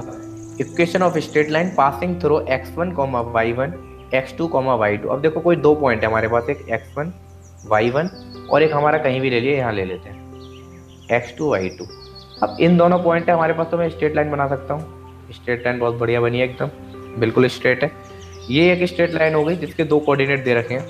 तो अगर मतलब क्या दे रखे हैं, स्ट्रेट लाइन के 2 पॉइंट दे रखे हैं जहां से वो पास कर रही है, और उसको डिटरमिनेंट में कैसे यूज कर सकते हैं, इनके जो कोऑर्डिनेट होंगे, जो इनके कोऑर्डिनेट होंगे सबसे पहले।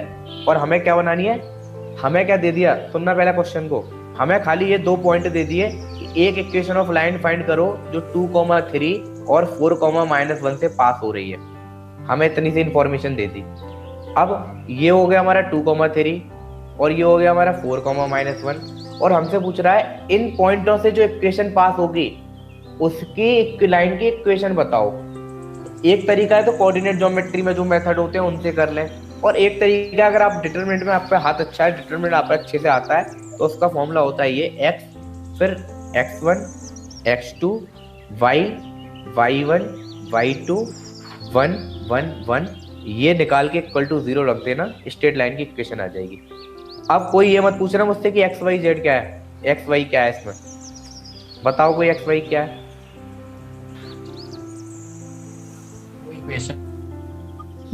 वेरिएबल्स। क्यों? क्योंकि भाई लाइन की इक्वेशन चाहिए, लाइन की इक्वेशन तो ऐसे आएगी ना, y = mx + c, तो उसमें एक y का टर्म होना चाहिए, एक x का टर्म होना चाहिए, वो x ये रहा, वो y ये रहा, और ये तुम्हारे कोफिशिएंट होंगे कुछ, इनकी वैल्यू पुट करनी और आंसर आ जाएगा, आपका इक्वेशन बन जाएगी लाइन की। जैसे यहाँ पे मैं रखना चाहूँ, यहाँ पे मैं रखूंगा 2, यहाँ पे रखूंगा 4, और मैं यहाँ पे रखूंगा y1 कितना हमारा 3 और y2 रखूंगा -1। बस डिटरमिनेंट जैसे कैलकुलेट करने है वैसे डिटरमिनेंट कैलकुलेट करके इक्वल टू 0 रखना है और लाइन की इक्वेशन बन जाएगी। सिंपल सी चीज, कुछ नहीं है। अगर आपको कोऑर्डिनेट ज्योमेट्री से आता है कोऑर्डिनेट ज्योमेट्री से करो, अगर आपको ऐसे आता है तो आप ऐसे करो।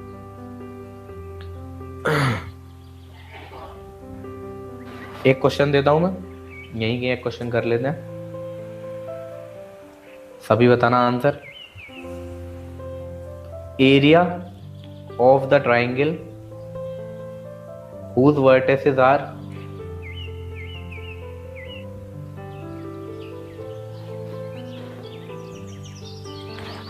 2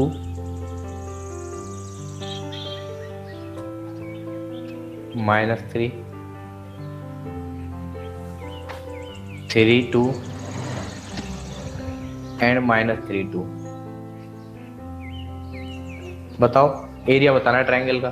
ये दे रखा है 2, -3, ये 3, 2, ये -3, 2।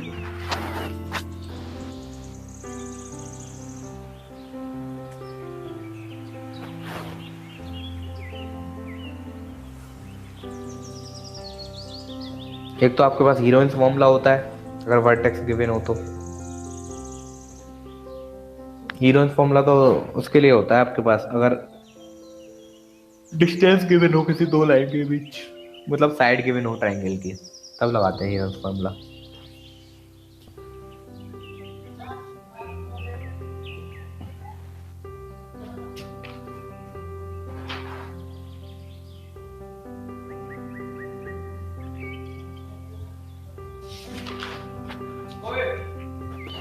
सर बिल्कुल सही आंसर आ रहा है जिसका आ रहा है। किसी और का आ रहा है? आया किसका वैसे?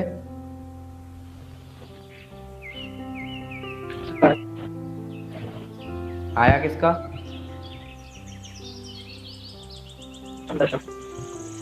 दर्शन का आया। भाई ऐसा लग रहा है आपकी क्लास में दर्शन जो है फर्स्ट या सेकंड या थर्ड बैच में होना चाहिए था। ये आंसर दे रहा है, 2-3 आंसर दिया। 15 आएगा ना सर? हाँ जी नीरज आपका भी बिल्कुल सही आया। Yes sir 15। चलो अनन्या का भी आया।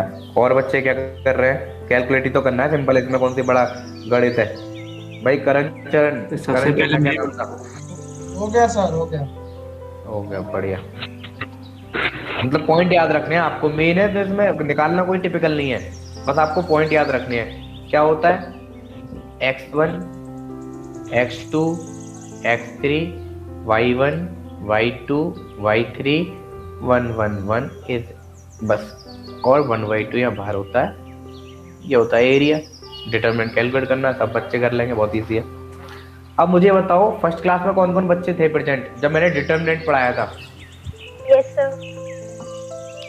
Yes sir. अब जहां से डिटरमिनेंट की प्रॉपर्टी बनाई है वहां से मुझे नोट्स में बताओ कि पहला पॉइंट क्या लिखाया है मैंने, जो बच्चा मौजूद था क्लास में। Sir determinant of A. Determinant of A equals to determinant of transpose of A. ये तो वो वाली प्रॉपर्टी हो गई। एक मैंने लिखाया होगा कि थ्योरेटिकल फॉर्म में कुछ लिखाया है, if each term of any one row can be written as sum of two term then the determinant can be written as sum of two determinants, ये लिखाया है? No sir. लिखाया होगा यार इसके ऊपर मैंने। If sum of the exponent of each row or column is 0, then the determinant is 0. चलो कोई बात नहीं, आप लिख लीजिए, कहीं भी लिख लीजिए, हेडिंग डाल लीजिए फिर से, प्रॉपर्टीज ऑफ डिटरमिनेंट जो रह गई हैं जो इंपॉर्टेंट है, प्रॉपर्टीज ऑफ डिटरमिनेंट। इसके बाद बस रैंक बचा है और कुछ नहीं बचा, चैप्टर खत्म हो जाएगा। प्रॉपर्टीज ऑफ डिटरमिनेंट की कुछ रह गई हैं वो देख लेते हैं। पहली property, if each term of any one row bracket में और कॉलम, पहले लिख लो पॉइंट फिर समझा देता हूं। If each term of any one row और column can be written as sum of two terms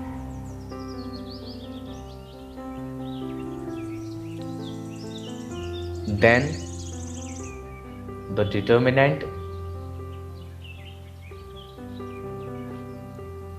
can be written as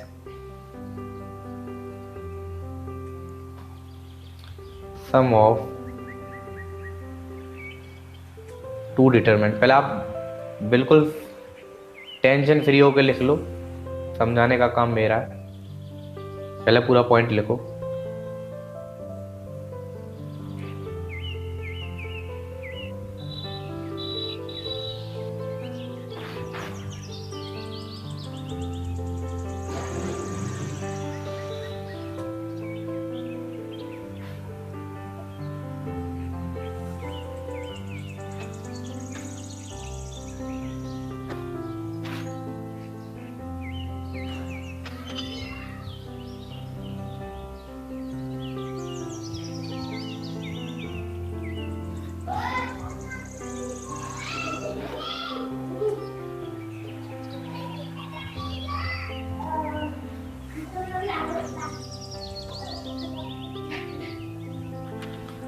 और हाँ भाइयों, सबसे पहले वो आपकी जो मैथ की जो मिला है ना मटेरियल, उसको छोड़ के सबसे पहले जो मैं दिया करूँ ना उसको ट्राई करने की कोशिश करा करो, क्योंकि जो मैं क्वेश्चन देता हूँ वो अच्छे होते हैं। और जो शीट वाले, चलो अगर आपको बेसिक पर आना है तो उनसे कर लेना, आपको पहले इजी इजी क्वेश्चन करने हैं तो।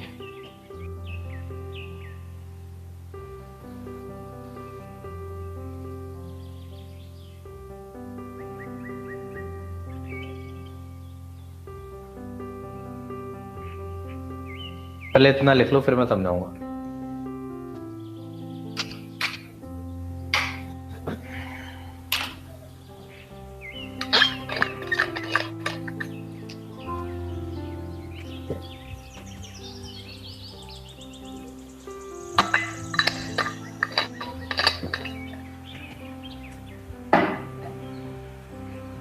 लिख लिया तो आगे बढ़े। Yes sir. देखो अब पढ़ो इसको क्या लिख रहा है। If each term of any one row, कोई भी वन रो, ये रो ये रो ये रो, ईच टर्म, ये वाला टर्म ये वाला टर्म ये वाला टर्म, ऐसे ऐसे, या फिर कॉलम, ऐसे एक कॉलम हो, इनकी ईच टर्म क्या कर रहा है, can be written as sum of two term, sum of two term में लिखा हो, then the determinant can be written as sum of two determinant. मतलब इसका मतलब क्या है, अगर ऐसे कुछ दे रखा है, अगर कोई भी एक डिटरमिनेंट कोई भी ईच कॉलम का या फिर रो का दो की फॉर्म में दे रखा हो, सम की फॉर्म में दे रखा हो, तो उसको हम ब्रेक करके कैसे लिखेंगे, दो डिटरमिनेंट की फॉर्म में, एक डिटरमिनेंट ये रहा, डिटरमिनेंट 1 डिटरमिनेंट 2, कैसे लिखा हमने, पहले वाले का जो पहला टर्म थे एडिशन से पहले के, उनको एक तरफ लिख लिया और इन ये दोनों रिपीट कर दिए जिनमें सम नहीं था, फिर प्लस का साइन लगाया, फिर इसके जो दूसरे एलिमेंट थे कॉलम के वो लिख लिए और फिर से ये दोनों टर्म रिपीट कर दिए। पहले बताओ, देख के समझ में आया क्या लिख रहा है? एक बार ये लिखना है और इन दोनों को रिपीट करना है, एक बार ये लिखना है और इन दोनों को रिपीट करना है, ठीक है ना। इसके ऊपर क्वेश्चन करते हैं, इसके ऊपर प्लस थोड़ा सा उसमें से मिर्च मसाला लगा के बढ़िया तरीके से क्वेश्चन करते हैं। क्वेश्चन है हमारे पास, गिवन दैट, मेरे आईज में पेन हो रहा है लैपटॉप पे सुबह से बैठे बैठे, given that x, y, z is equal to -1, the value of determinant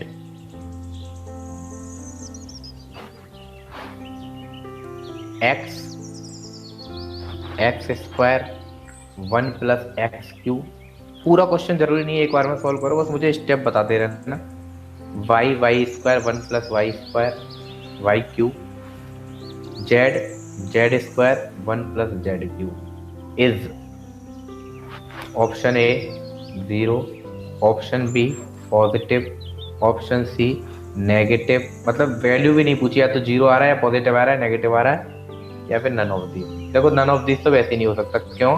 क्योंकि जब तक कुछ टर्म यहाँ पे सब चीज कुछ ना कुछ दी हुई है, तो या तो पॉजिटिव आएगा, नेगेटिव आएगा, 0 आएगा, तीन ही चीज होती हैं, क्योंकि इसकी वैल्यू माइनस गिवन दी हुई है। अरे इसको हो गई परेशानी।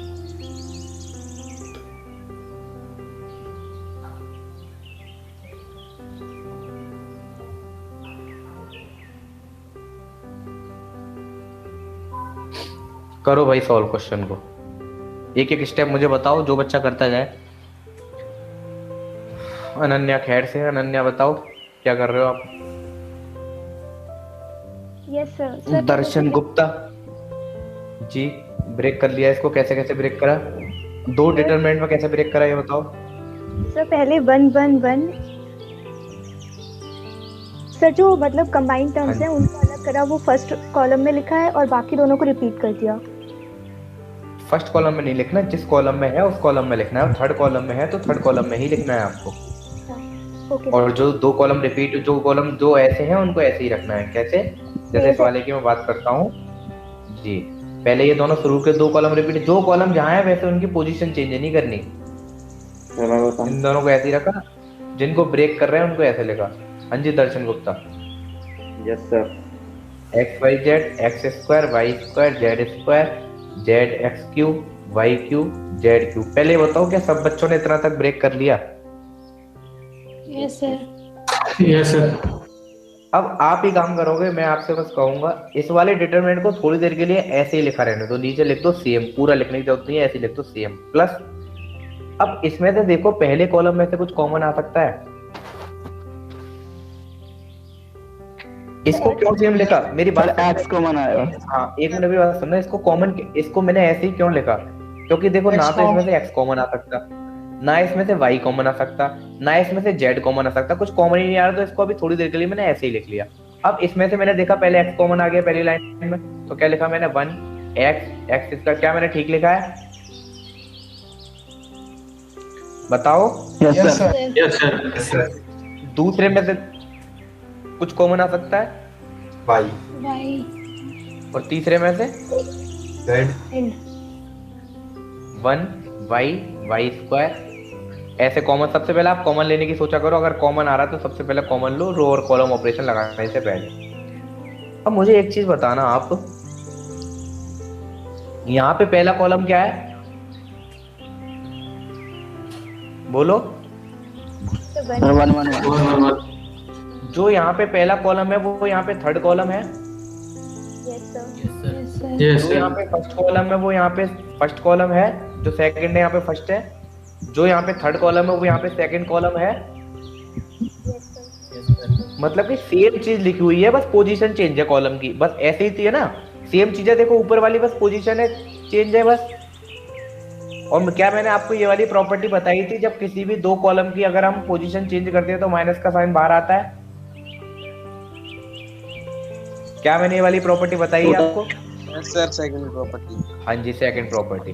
तो मैंने क्या बताया था इसमें, मैंने बताया था अगर किसी भी एक बार इंटरचेंज कर रहे हैं, मतलब ये इसको इधर ला रहे हैं, इसको इधर ला रहे हैं, तो मतलब कि एक बार इंटरचेंज, तो क्या हो गया, यहाँ पे आ गया एक्स वाई जेड और यहाँ पे आ गया 1 1 1, और क्या हुआ इसके साथ एक माइनस का बाहर मल्टीप्लाई होता है अगर एक बार चेंज कर रहे हैं। अब देखो एक्स वाई जेड पहले पर है, इसमें भी एक्स वाई जेड पहले पर है, ठीक है भाई ऐसे ही छोड़ दो। अब यहाँ पे देखो अगर ये वाला थर्ड में चला जाए और ये वाला इधर आ जाए तो मजा आ जाएगा ना, बिल्कुल सेम हो जाएंगे। तो मैंने एक और बार इंटरचेंज करा, जब एक और बार इंटरचेंज करा तो एक और माइनस का मल्टीप्लाई करा, तो यहाँ पे आ गया x square y square z square. आप अलग स्टेप में लिख लेना, मैं एक ही में लिख रहा हूँ। अब देखो तो ये माइनस माइनस मिलके, क्योंकि दो बार चेंज हुआ तो माइनस माइनस मिलके प्लस हो गए, तो यहाँ पे बाहर यही बचा एक्स वाई जेड। अब देखो मैं फाइनली लिख रहा हूँ, मेरे को क्या हो गया, दो बार इंटरचेंज करा है मैंने बस बिल्कुल सेम बनाने के लिए, पहले जैसा बिल्कुल सेम बनाने के लिए। अब देखो मैंने फाइनली क्या लिखा, मैंने फाइनली लिखा है यहाँ पे x y z x square y square z square, यहाँ पे भी जेड स्क्वायर था, 1 1 1 प्लस एक्स वाई जेड बाहर आ रहा था, और यहाँ पे मैंने लिखा था x y z x square y square z square convert करने के बाद। क्या सबका यही आ रहा है? Yes sir. ठीक है, अब मेरी बात बताना, मैं जैसा जैसा पूछूं आप वैसा वैसा बताएंगे बस। अगर मेरे पास यहाँ पे 5 है और यहाँ पे लिख रहा है 3 × 5, जब मैं यहाँ भी 5 दिख रहा है और प्लस के बाद यहाँ भी 5 दिख रहा है, तो मैं इसमें से 5 कॉमन लूंगा तो यहाँ पे 1 बचेगा, प्लस यहाँ पे 3 बचेगा। ये वाला 5 यहाँ चला गया, बाहर कॉमन लिया तो मैंने, तो मल्टीप्लाई में था क्योंकि, और ये प्रोडक्ट से पहले था। ये तो आपको ये चीज तो आती होंगी, कॉमन लेने वाली चीजें हैं, तो फिर भी मैंने बेसिक बता दिया है। अब देखो आप थोड़ा सा गौर फरमाइएगा, जैसा डिटर्मिनेंट यहाँ पर है, एक तो ये पता नहीं क्या ही चलता है, जैसा डिटर्मिनेंट यहाँ पर है सेम डिटर्मिनेंट यहाँ पर है, तो दोनों टर्म जब एडिशन के बाद दोनों टर्म जब सेम है तो मैं एक टर्म को कॉमन ले सकता हूँ कि नहीं अनन्या? Yes sir. अब मुझे अनन्या बताएगी कि अंदर क्या बचेगा, जब मैंने यहाँ से ये कॉमन लिया तो क्या बचा, 1 + XYZ। किसी बच्चे को इसमें डाउट है? किसी बच्चे को इसमें डाउट है कॉमन लेने में? No sir. No sir. चलो अब मुझे ये बताओ, ऊपर XYZ की वैल्यू क्या गिवन है? -1। जब मैं यहाँ पे -1 रखूंगा, 1 - 1 = 0, 0 को किसी से भी मल्टीप्लाई करो तो आंसर क्या आएगा? 0। तो आपका कौन सा ऑप्शन ठीक हो गया? कौन सा ऑप्शन ठीक हो गया? A option sir 0। अब मैं आपको 1 मिनट दे रहा हूँ। 1 मिनट किस लिए दे रहा हूँ? पूरे क्वेश्चन को एक बार पढ़ो और एक बार समझो कि मैंने क्या क्या कैसे कॉमन लिया है, कैसे इंटरचेंज कर रहा है। एक बार जल्दी से देख लो। 1 मिनट दे रहा हूँ, किसी से भी पूछ लूंगा उसके बाद, जल्दी से देख लो।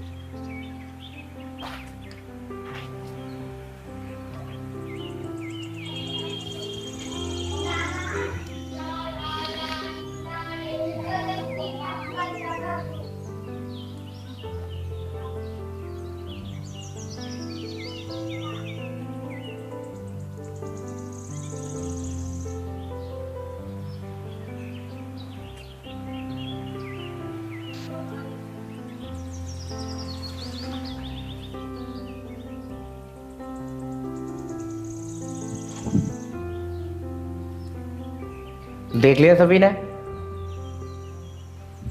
जीरो कैसे आया ये समझ में आया लास्ट। आप पूछो, इसलिए तो मैंने बोला है कि आपने देखा क्या नहीं। कौन सी चीज? ये जीरो कैसे आया सर, ये बता दो एक बार दोबारा। ये जीरो ऐसे आया क्योंकि अगर आप क्वेश्चन आपने पढ़ा हो तो इसकी वैल्यू क्या गिवन है आपके पास? -1। और ये प्लस किसके साथ प्लस हो रहा है? ठीक है सर, हो गया। और बताओ किसी को कोई डाउट?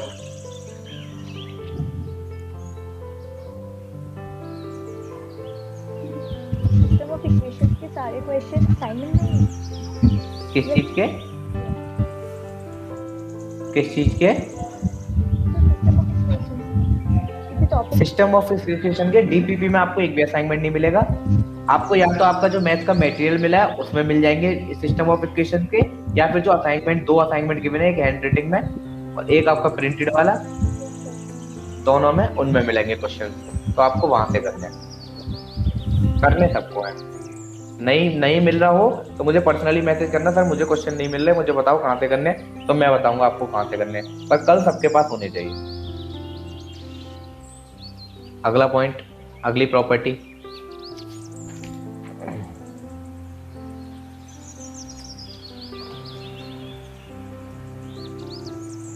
ये वाली प्रॉपर्टी कम यूज होगी फिर भी लिख लो।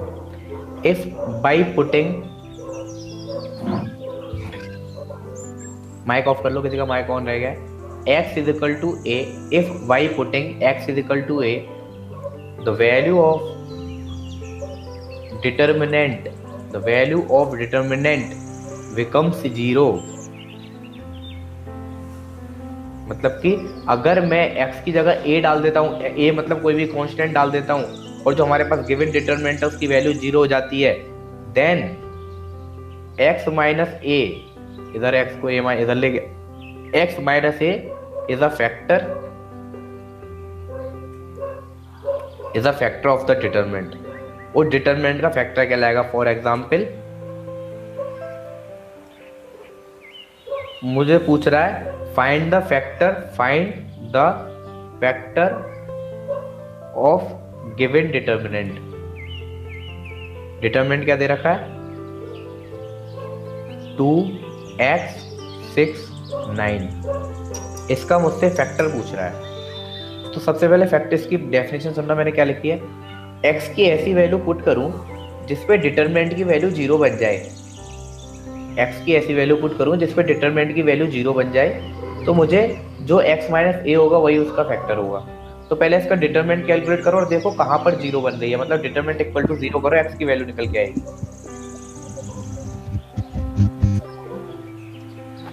सर 3 से कैसे करा आपने? सबसे पहले इसका multiply 18 minus 6x is equal to 0, 6x is equal to 18, minus minus cut गए, x इज इक्वल टू 3।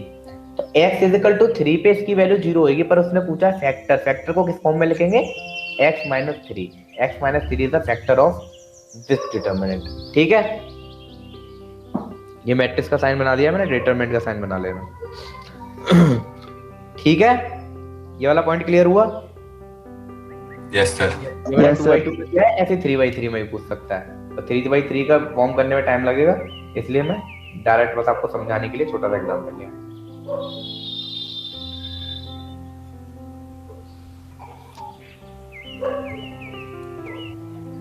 ये मैं प्रॉपर्टी जो लिखा रहा हूँ ये मैंने आपको क्वेश्चन के रूप में समझा दी है, क्वेश्चन के टाइप में समझा दिया, मतलब पहले मैंने क्वेश्चन करा दिए हैं और रो ऑपरेशन, कॉलम ऑपरेशन, फिर भी आपको स्टेटमेंट फॉर्म में लिखा देता हूँ, लिख लीजिए।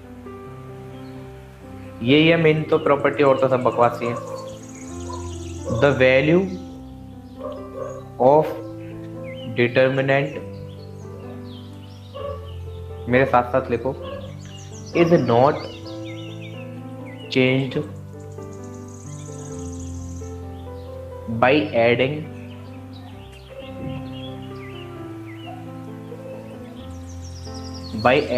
to the elements of any row or column, adding to the element of any row or column the same multiples of corresponding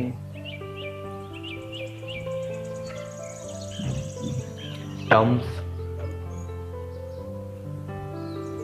of any other row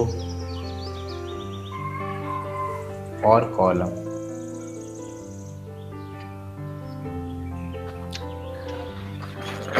For example, ये अगली प्रॉपर्टी है ना? हाँ जी,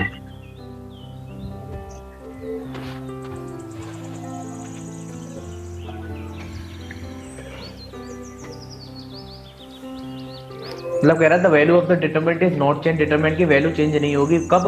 bye adding the element of any row, किसी भी रो या column के कोई एलिमेंट को ऐड करेंगे, the same multiple of corresponding term, same multiples of corresponding term of any other row, मतलब दूसरी रो के करस्पॉन्डिंग एलिमेंट के साथ। जैसे पहली रो का पहला एलिमेंट तो किसी और दूसरी रो का दूसरा एलिमेंट, मतलब पहला एलिमेंट, उनको आपस में ऐड करेंगे, किसी कांस्टेंट के साथ भी मल्टीप्लाई करेंगे, तो वो चीज चेंज नहीं होगी।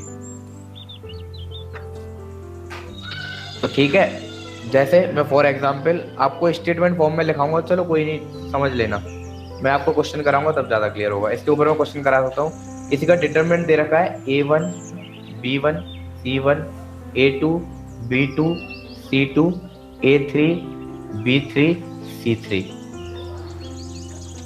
अब जैसे 1 मिनट देख लेना, चलो लिख लो, कोई नहीं, साथ के साथ लिख लो, अभी तो बेसिक चीज है।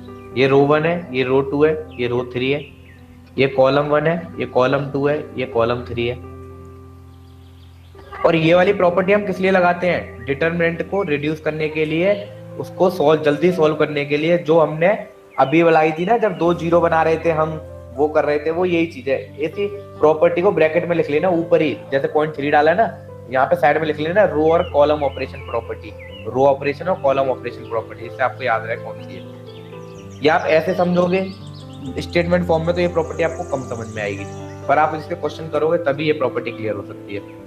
कैसे? इसका मतलब क्या है कि जैसे इफ रो 1 को हमने क्या करा, सिंपल करने के लिए, मतलब डिटरमिनेंट को सिंपल करने के लिए रो 1 को ऐड कर दिया रो 1 में, प्लस किसी कांस्टेंट का मल्टीप्लाई कर दिया रो 3 में और उसको ऐड कर दिया दोनों रो को, फिर चल गया ये मार्कर खराब।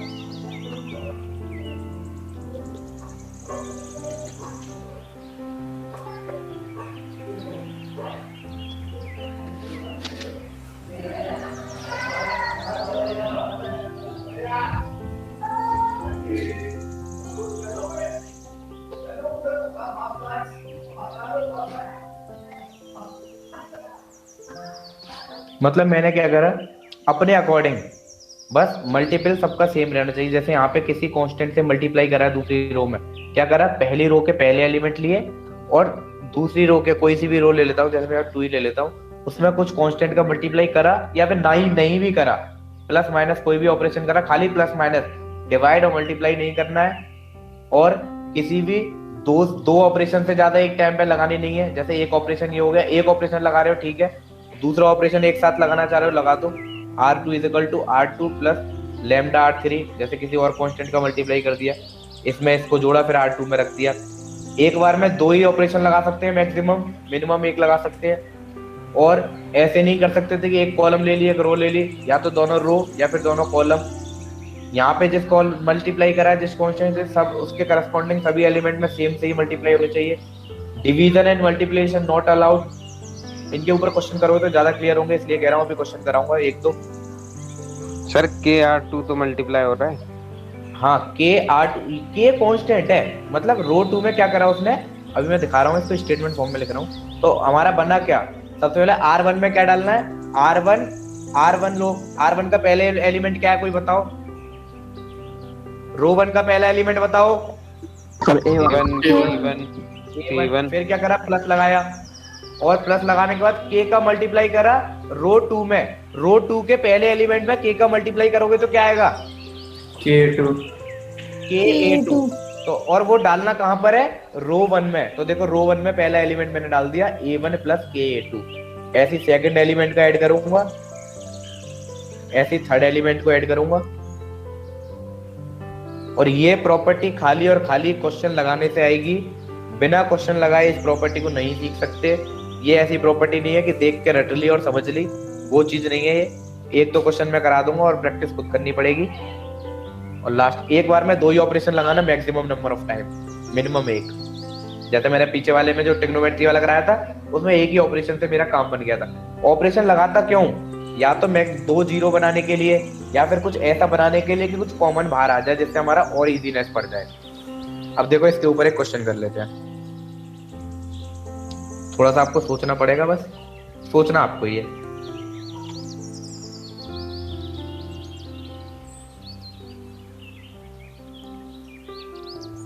क्वेश्चन, डिटर्मिनेंट ऑफ 4 4 1, और कब यूज करते हैं ये भी पता चल जाएगा। 4 4 2, 4 4 3, 4 4 5, 4 4 6, 4 4 7, 4 4 9, 450, 451। अब देखो आप अगर इसका डायरेक्ट सिंपल अपने मेथड से जैसे डिटरमिनेंट कैलकुलेट करते हो तो कितनी बड़ी बड़ी वैल्यू कितनी बार मल्टीप्लाई करना पड़ेगा, आपको टाइम लगेगा कि नहीं लगेगा, बताओ जल्दी से बताओ। यस सर, टाइम लगेगा ना। तो इसके लिए ये प्रॉपर्टी बनी है रो ऑपरेशन या कॉलम ऑपरेशन। तो सबसे पहले क्या देखते हैं, सबसे पहले चेक करने का तरीका, सबसे पहले हम देखते हैं कि क्या किसी भी रो या कॉलम में से कुछ कॉमन आ सकता है, मुझे बताओ कुछ कॉमन आ सकता है। 400 कॉमन आ सकता है? नो सर, 451 में से नहीं आएगा। 400 कॉमन कैसे कॉमन लोगे भाई मेरे, अलग ही चला इनका तो अलग ही लेवल। सर माइनस की लगेगा सर। अब देखो हाँ कैसे लगेगा, मैंने क्या देखा, मुझे थोड़ा सा तो समझ में आ रहा है कैसे। यहाँ पे देखा, अगर मैं इसमें से इसको घटा दूं तो देखो 1 का डिफरेंस है, यहाँ भी 1 का डिफरेंस है। अगर मैं यहाँ देखूं तो यहाँ पे 4 बढ़ रहे हैं, यहाँ भी 4 बढ़ रहे हैं, यहाँ देखूं तो यहाँ भी 4 बढ़ रहे हैं। तो मुझे कुछ ऐसा समझ में आया, कुछ मैंने थोड़ा सा सोच के देखा, अगर मैं से इसमें से घटा दूं तो क्या बनेगा, -1 बन जाएगा। घटाऊंगा तो 1 बचेगा, इसमें से इसको घटाऊंगा तो 1 बचेगा, और इसमें से इसको घटाऊंगा तो 1 बचेगा। ऐसे ही देखो सब में 1 1 का डिफरेंस है, 1 1 कॉलम तो 1 1 बन जाएंगे। देखो कौन सा ऑपरेशन लगाया मैंने, सिंपल वैल्यू बनाने के लिए मैंने क्या करा, आप किसी रो को भी ले सकते हो, मैं कॉलम को लेकर चल रहा हूँ क्योंकि रो में 4 का डिफरेंस है, इसमें 1 का डिफरेंस है। तो मैंने क्या करा, कॉलम 1 में क्या करा, C2 - C1, और एक साथ ही मैंने दूसरा ऑपरेशन लगाया कॉलम 2 में, मैंने क्या करा, C3 - C2। ये मैंने 2 ऑपरेशन लगाए। जल्दी से 2 ऑपरेशन लगाओ और इनकी वैल्यू रख के मुझे बताओ अंदर क्या क्या टर्म आ रहे हैं। इसी ऑपरेशन के बाद क्वेश्चन खत्म है ये, बस ये 1 1 1। पहला column 1 1 1, sir column 3 as it is आ जाएगा, बाकी 1 1 हो जाएगा जी। पहले सब देखो कि क्या सबको ये वाली चीज समझ में आई। Yes sir. और देखो अब इसका डिटरमिनेंट कितना हुआ सर, 0। क्यों सर सेकंड प्रॉपर्टी 2 सेम है, आइडेंटिकल है सर। 2 रो या फिर 2 कॉलम आइडेंटिकल या सेम हो तो डिटरमिनेंट 0। और इसका हम निकाल के देख लेना, बड़े मेथड से मल्टीप्लाई करके 0 ही आएगा, वरना आपको ऐसे सोचना है और ऐसे अपना जुगाड़ लगाना है। कुछ भी ये आपके ऊपर है कि आप कैसा जुगाड़ लगा रहे हैं। एक क्वेश्चन और देख लेते हैं इसके ऊपर, थोड़ी सी प्रैक्टिस और हो जाएगी, उसमें थोड़ा कॉमन लेने का भी हो जाएगा। ये मैंने शायद क्वेश्चन आपके बैच में कराया होगा, फिर भी करा देता हूँ, कुछ बच्चे नए हैं तो उनको भी देखने को मिल जाएगा। क्वेश्चन, फाइंड डिटर्मिनेंट ऑफ 23 66 11 66 है, 36 63 55 एकदम समझ में नहीं आती ये वाली चीजें, पहले बता रहा हूँ। सब बच्चों को इसी में डाउट रहते हैं ज्यादातर, क्योंकि ये प्रॉपर्टी टीडीएस में सोचना पड़ता है, और जहाँ सोचना पड़ता है वहां बच्चों के दिमाग बंद हो जाते हैं। अब देखो इसको करना है आपको। अब मुझे तो कोई थोड़ा सा बताओ कि मैं इसमें सबसे पहले देखा करते हैं कि सबसे पहले क्या मैं कॉमन ले सकता हूँ कुछ? Yes sir. क्या ले सकता हूँ? रो 1 11 कॉमन आएगा। किसमें से? रो 1। रो 1 में 23 है, 23 के टेबल में 11 कितनी बार आता है? 23 कितनी बार आता है? नहीं आता। आता नहीं है? मुझे लगा आता है। 11 to the 22 है ना सर? कॉलम 2 में से। कॉलम 2 में से कैसे? अगर आप इसको देखेंगे तो कॉलम 2 में क्या क्या लिखा हुआ है? 11 into 6। Yes sir. एक मिनट में लिख देता हूँ। 11 into 6, 11 into 5, और किसी को ये ना पता हो तो मैं बता दे रहा हूँ 11 into 13 लिखा हुआ है ये। तो सबसे पहले 11 कॉमन ले लो। कुछ समझ में नहीं आ रहा तो मैंने क्या कहा था, सबसे पहले कॉमन से ही स्टार्ट करते हैं। कॉमन लेने के बाद 11 बाहर लिख लिया। यहाँ क्या बचा? 6, 5 और 13। यहाँ क्या बचा? 11, 26 और 37। अब बताओ क्या करूं मैं? दो ही चीज देखते हैं हम, या तो कोई दो या कॉलम को सेम बना दें, या फिर नंबर ऑफ जीरोस दो बना दें। रो 2 minus रो 1। रो 2 minus रो 1। उससे क्या मिलेगा? सर ये शॉर्ट फॉर्म हो जाएगी ना रो 2। नहीं ऐसे नहीं, देखो सर रो 3 में से रो 2 घटा दो। नहीं ऐसे नहीं, कुछ बनना चाहिए ना। शॉर्ट फॉर्म बना, खाली रिड्यूस करते जा रहे हो उससे ना थोड़ी ना फर्क। रिड्यूस करके कुछ बने तो सही, ऐसे तो आप कुछ भी ऑपरेशन लगाते रहो। रिड्यूस करके कुछ फायदा भी तो हो कि आप रिड्यूस ही करते जा रहे हो। तो मैंने क्या देखा, मेरी बात सुनना एक मिनट।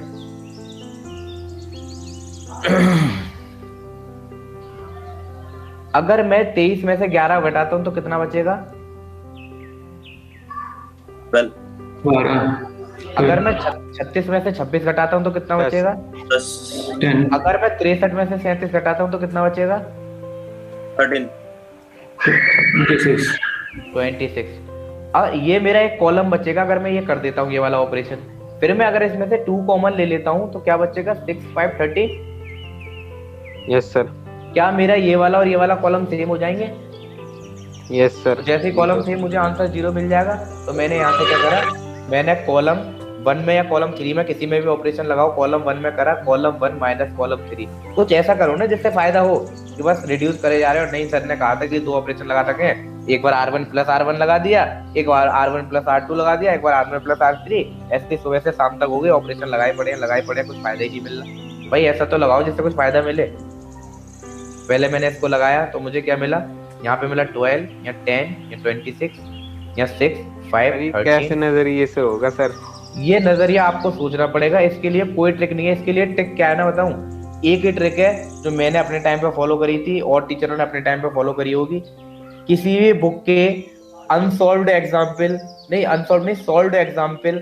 पहले क्वेश्चन लिखो, उसको खुद से ट्राई करो, कम से कम 8 से 10 क्वेश्चन लगाओ, और जब खुद नहीं हो रहा तो उसमें से ट्रिक सीखो। तो 5-6 क्वेश्चन करोगे तो आपको थोड़ी सी अंडरस्टैंडिंग खुद होने लगेगी कि कैसे कैसे किस चीज को फॉलो कर रहे हैं। इसका बस एक ही तरीका है कि नंबर ऑफ क्वेश्चन लगाओ बस, और कोई तरीका नहीं है, कोई भी तरीका नहीं है, और कोई शॉर्ट ट्रिक नहीं, कुछ भी नहीं, यही तरीका है।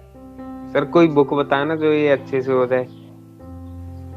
अच्छे से क्या? सबसे पहले तो जो मेरे क्वेश्चंस हैं, जो मैंने क्वेश्चंस दिए हैं, टेस्ट के क्वेश्चन भी दे दूंगा आपको, कुछ वो करना। उसके बाद क्या करना? उसके बाद आर डी शर्मा ऑब्जेक्टिव हो आपके पास। अगर कोई ऐसे क्वेश्चन मिलते हैं, पीडीएफ कर लूंगा सर। हाँ डाउनलोड कर लेना, आर डी शर्मा के क्वेश्चन, आर डी शर्मा के ले लेना। और आर डी शर्मा में खाली वही क्वेश्चन करना जो सिंपल हो, क्योंकि आर डी शर्मा होती है जेईई मेंस के हिसाब से, तो आपको टफ वालों के ऊपर नहीं जाना है, सिंपल क्वेश्चन करना। फिर क्या करा मैंने? इसमें से 2 कॉमन ले लिया, बचा 6, 5, 13। यहाँ पे 2 आ गया, दोनों सेम, इक्वल टू 0। चलो आज की क्लास यहीं छोड़ेंगे। मुझे लग ही रहा था कि 2-3 क्वेश्चन ज्यादा करा दिए थे, 4 क्वेश्चन, उनके चक्कर में रैंक नहीं हो पाया। बस आपका छोटा सा टॉपिक रह गया रैंक, जो कि कल हाफ एन आवर में होगा। उसके बाद नया चैप्टर स्टार्ट करूंगा। कल सबसे linear system of linear equation के जितने भी क्वेश्चन होंगे असाइनमेंट के, सब पूछूंगा।